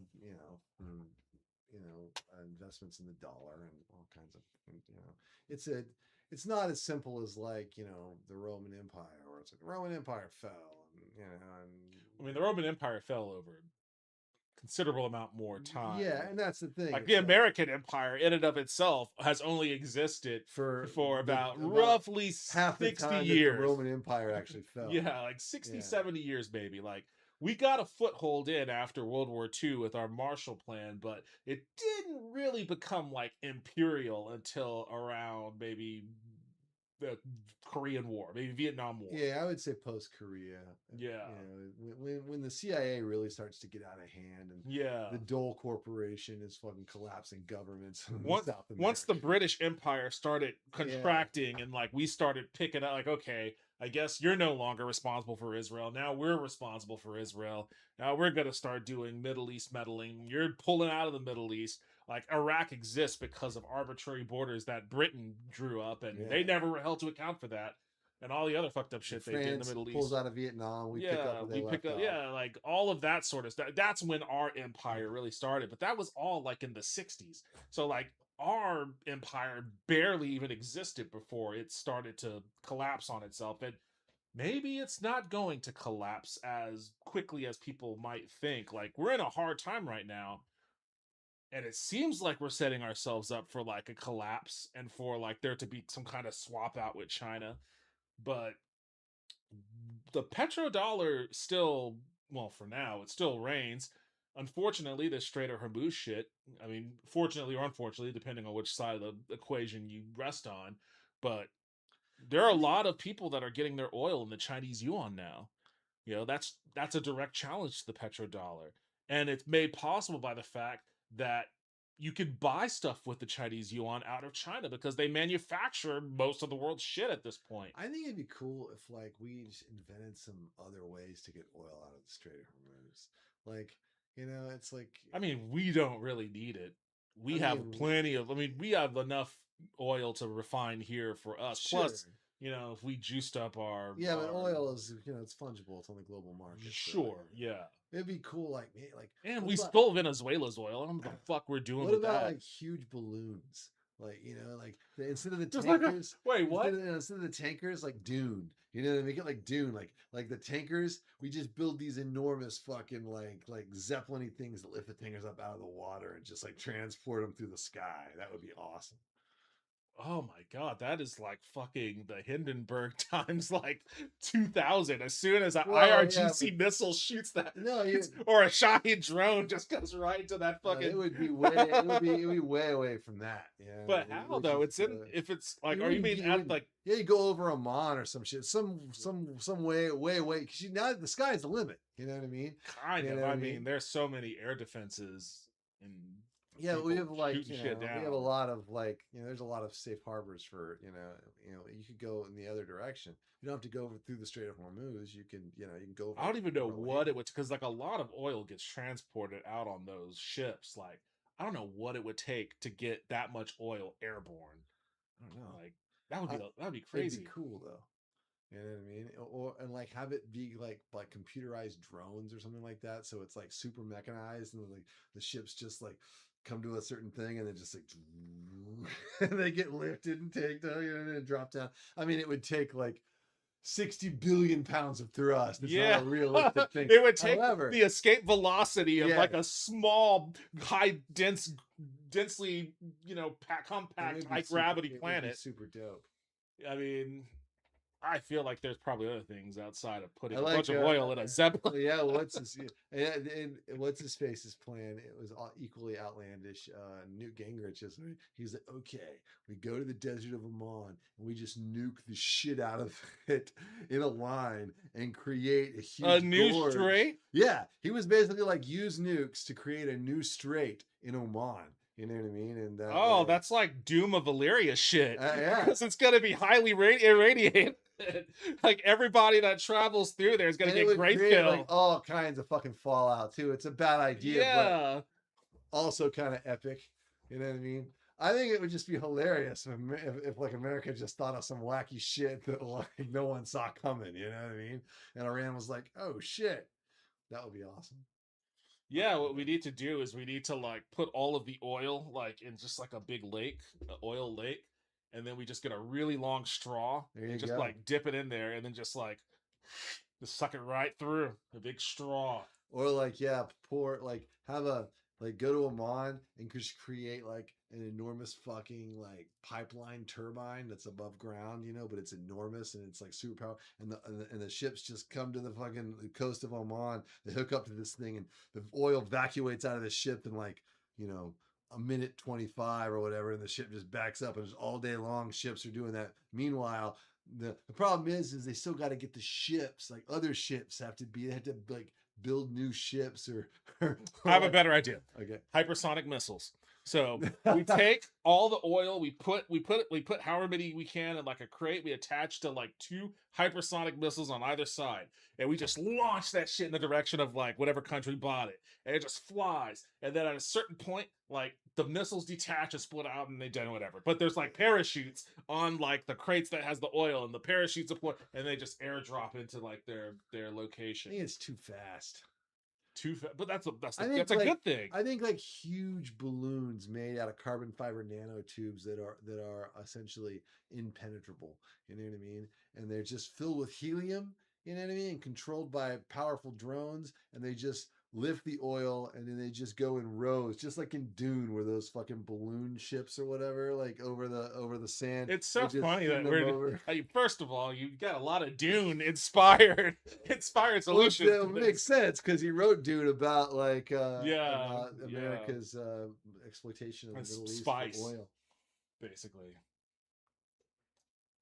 Let's see. Leave psychosis out of this. And the rare earth metals are more valuable than oil, IMO, or like gasoline, catamaran with no crew, all unarmed.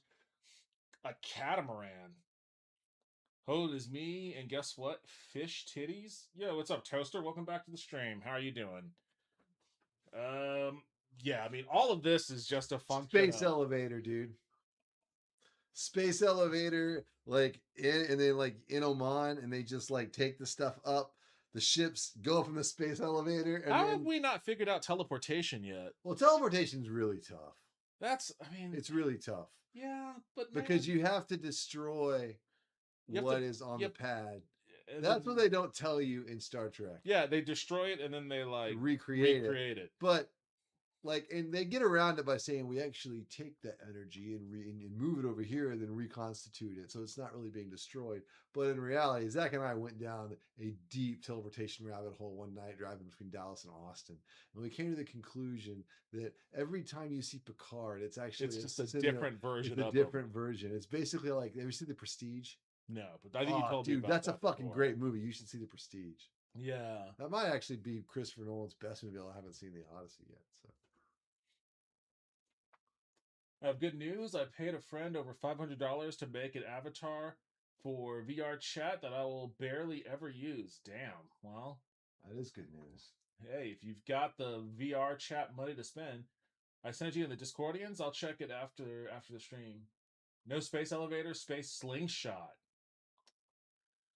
Slingshot. I mean, that's kind of like the same hypersonic missile idea. I guess it's a little bit more Dennis the Menace. Why don't you just email them the oil, instant arrival? Yeah.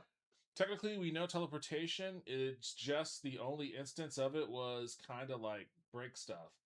I know that there have been experimentations in Australia about it. Did you see the Trump guy who was like, I teleported? To a Waffle House? To like, yeah. That was gold. To a Waffle House. It was like weirdly Jesus-y. Yeah. There's like a lot of weird like right-wing Trump guys who like they're way off in they're into Jesus, they're into Trump and right-wing and that kind of, but they're also really off into like the occult or just like aliens or like that sounds right. It's like weirdly attached to Jesus too. It's almost the way the Nazis were like way off into the That's occult. why it sounds right. That's why it sounds right. Yeah. I mean, say no more. Good night. See you next time. Hey, have a good night. Mark, thanks for stopping by and hanging out. I appreciate it. If I remember right, some scientists teleported an atom and doing so was loud. Well, yeah, I guess it's matter traveling at close to the speed of light. It'd be cool if you recorded it and like it was musical and you could put it in a song. This is the sound of an atom being teleported, man. They used it on Pet Sounds. All of this is just like a function of like, no, we didn't have to think about this shit in February. It's just some fucking asshole convinced another fucking asshole to it's so do some stupid. shit. The whole do some thing stupid is like shit. It's so stupid self-own. It's like when someone's at a bar and the dude's like, that guy disrespected you, man. You gotta go up and say something. Yeah. It's like, no, it's fine. It's like, no, man, that guy called you a bitch. He didn't call me, but no, he totally called you a bitch. He's a pussy. You could take him out. Go fight him. I don't know. I'm not sure that's a good idea. You should do it. So you think I could? Yeah, you got to do it, man. Okay, fine. Let's go. I'll do it with you. Let's go do it together. Yeah. You know what I mean? They go over there and start fighting with the guy, and the guy. But the other guy doesn't. He's not even doing it together. He's picking another fight on like some fucking handicapped dude on the corner. And so they get in a fight, and then the cops come, and it's just a fucking no-win situation. You know what I mean? It's just like And now we're all just sitting out here going like, how can we get this? How can we get the oil out of the strait? Maybe we can nuke Oman and build a whole new strait, or now the Strait of Bao. I forget the other one, the one that the Yemenis were blocking, Al Mendez or something. I forget. There's two straits that are being blocked now, and it's like, okay, I'm just kind of amazed. I think it goes to show you that it's just like, it's difficult to wrap your brain around the numbers, like the economies of scale, when you're dealing with like a amount of people and stuff. Because it's like you think Iran, you're like, well, we bombing the shit out of them. It's like, well, we blow up their navy and all that kind of crap. It's like, is that? Well, it probably isn't even true because they're obviously keeping us out of the Strait of Hormuz with something. Yeah. You know what I mean? So it's just like we spent so many bombs blowing these guys up, but it doesn't even seem they've only killed like 2,000 of them or something like that. And like that's well, I don't know how many we've actually killed, but they tell us that's what we've killed. You know what I mean?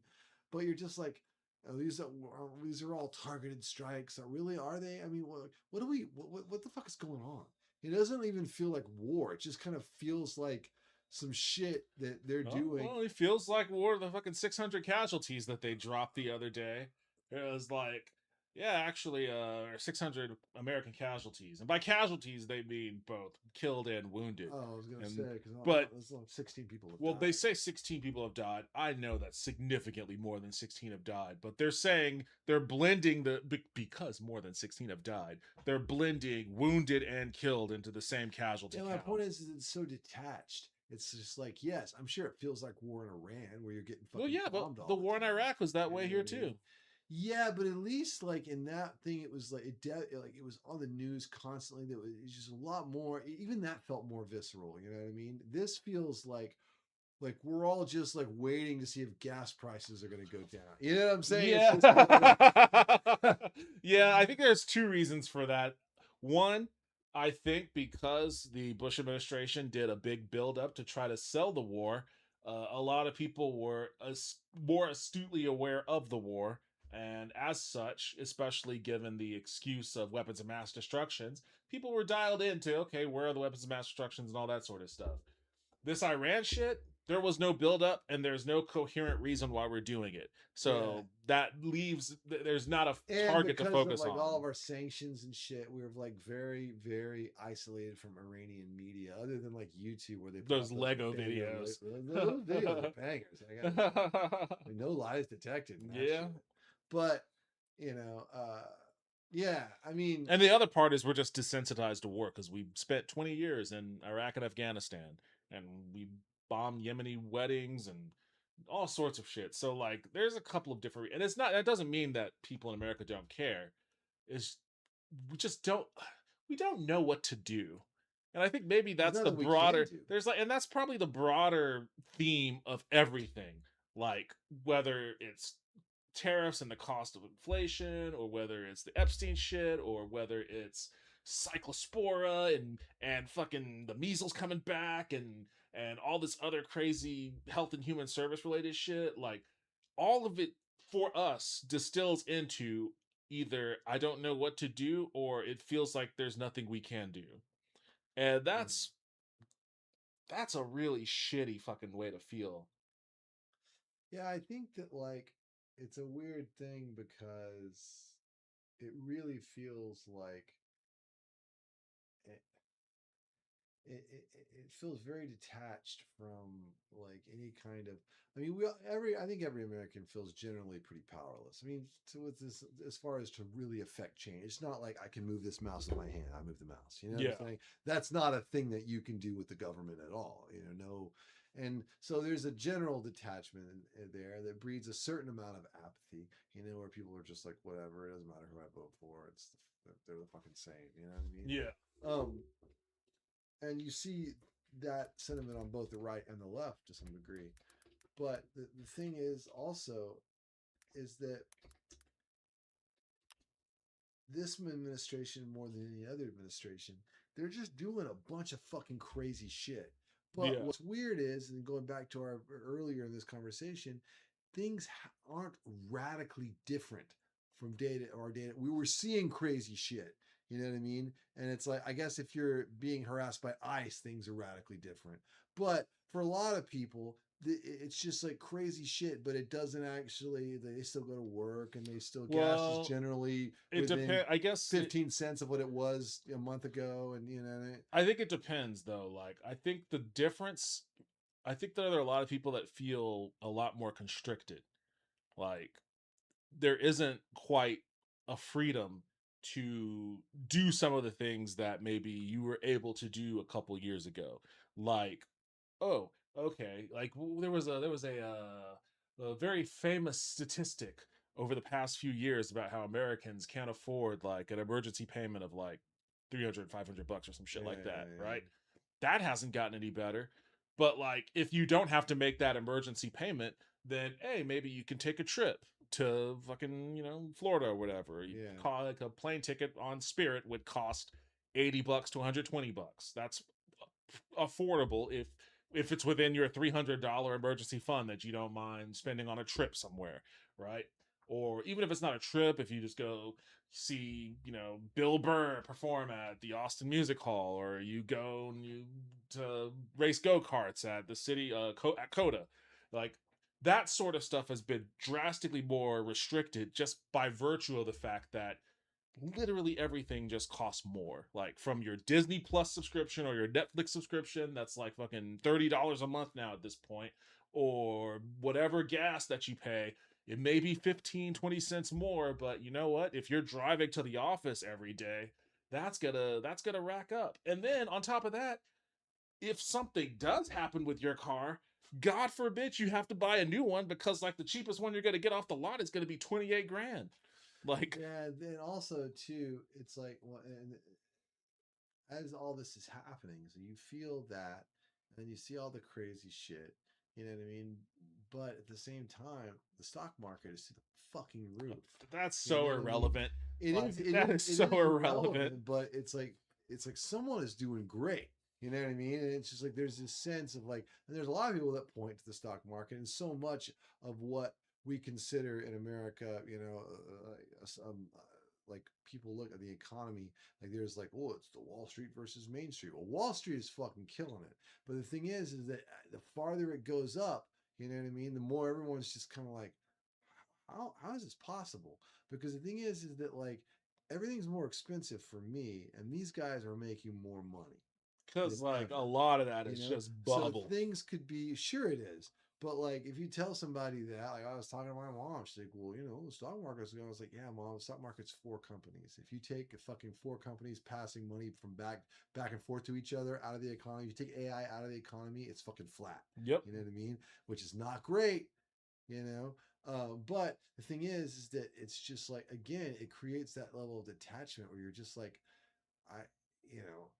it really feels like the whole thing has been engineered to just extract money from you, you know what I mean, and extract power and agency from you, and this is just like, the final boss of a project that's been pretty much roaring since 1979. Yeah, it's called late capitalism, where we are at the final stage of pure raw exploitation. And I think people are understanding that. I think that's why more and more people are like, yeah, okay, socialism sounds cool. Well, that's the thing too. Yeah, people are just like, dude, so what are you saying? I can't have a business? It's like, no, you can have a business. Okay, well, what's the catch? It's like, well, you got to pay a little higher taxes, but you wouldn't have to pay any health premiums. Well, would my taxes go up more than my health premiums? No.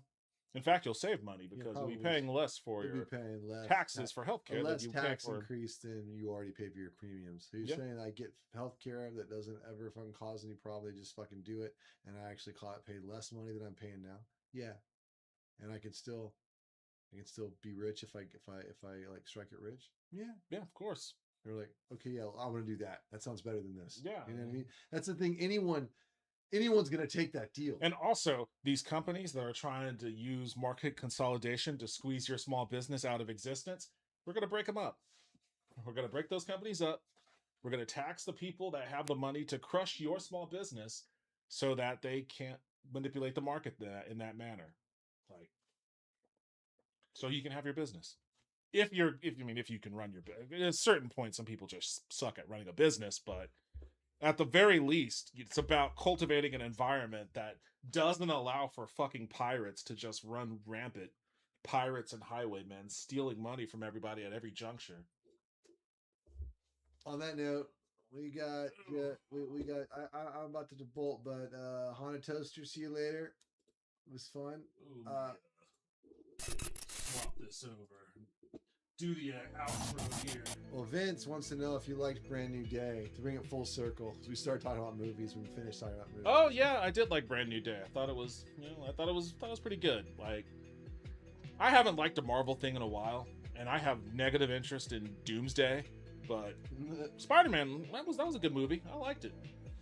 And I am looking forward. I want to go see Odyssey. I would like to see it the way it was meant to be shot, but apparently that's going to require a trip to San Antonio. Did you see Backrooms? I did see Backrooms. Yeah, we talked about that, I think, at some point. time? Yeah. That was good. I like that too. Like Hokum, like all the movies I've watched lately. Did you see Obsession? I've seen Obsession. Yeah, that was a pretty decent one. I like thought that it was one. good for what it cost. It was yeah, good. It was some legitimate creepiness. What else have I seen? It was lately? basically just a long Tales from the Crypt episode. You know what? Actually, you're right. It was basically that. It was great. It was fine. Yeah. I'm gonna spray myself with hot water, prepare for work. Good stream, good job. Hey, you know what? I got to do the same myself. So thanks for stopping by and hanging out, Toaster. I appreciate it. I'm looking forward to Godzilla Minus Zero.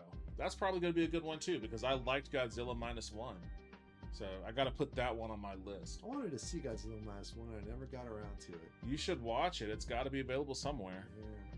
But anyways, thanks for coming by. My pleasure. That was a maybe not as an uplifting chat, but hey, we're not really living in uplifting times. No word on our guy in Michigan yet, I guess. I think it's probably going to carry on overnight. Oh, wait, it did change. He lost a point. No! Oh, man. Is he behind now? Stop the count. No, he's still ahead, but he's ahead by like a point. Okay. Stop the count. Stop the count. Yeah, stop the steal. 2000 and we'll just like stop it. No, stop counting. Yeah. Stop while I'm ahead.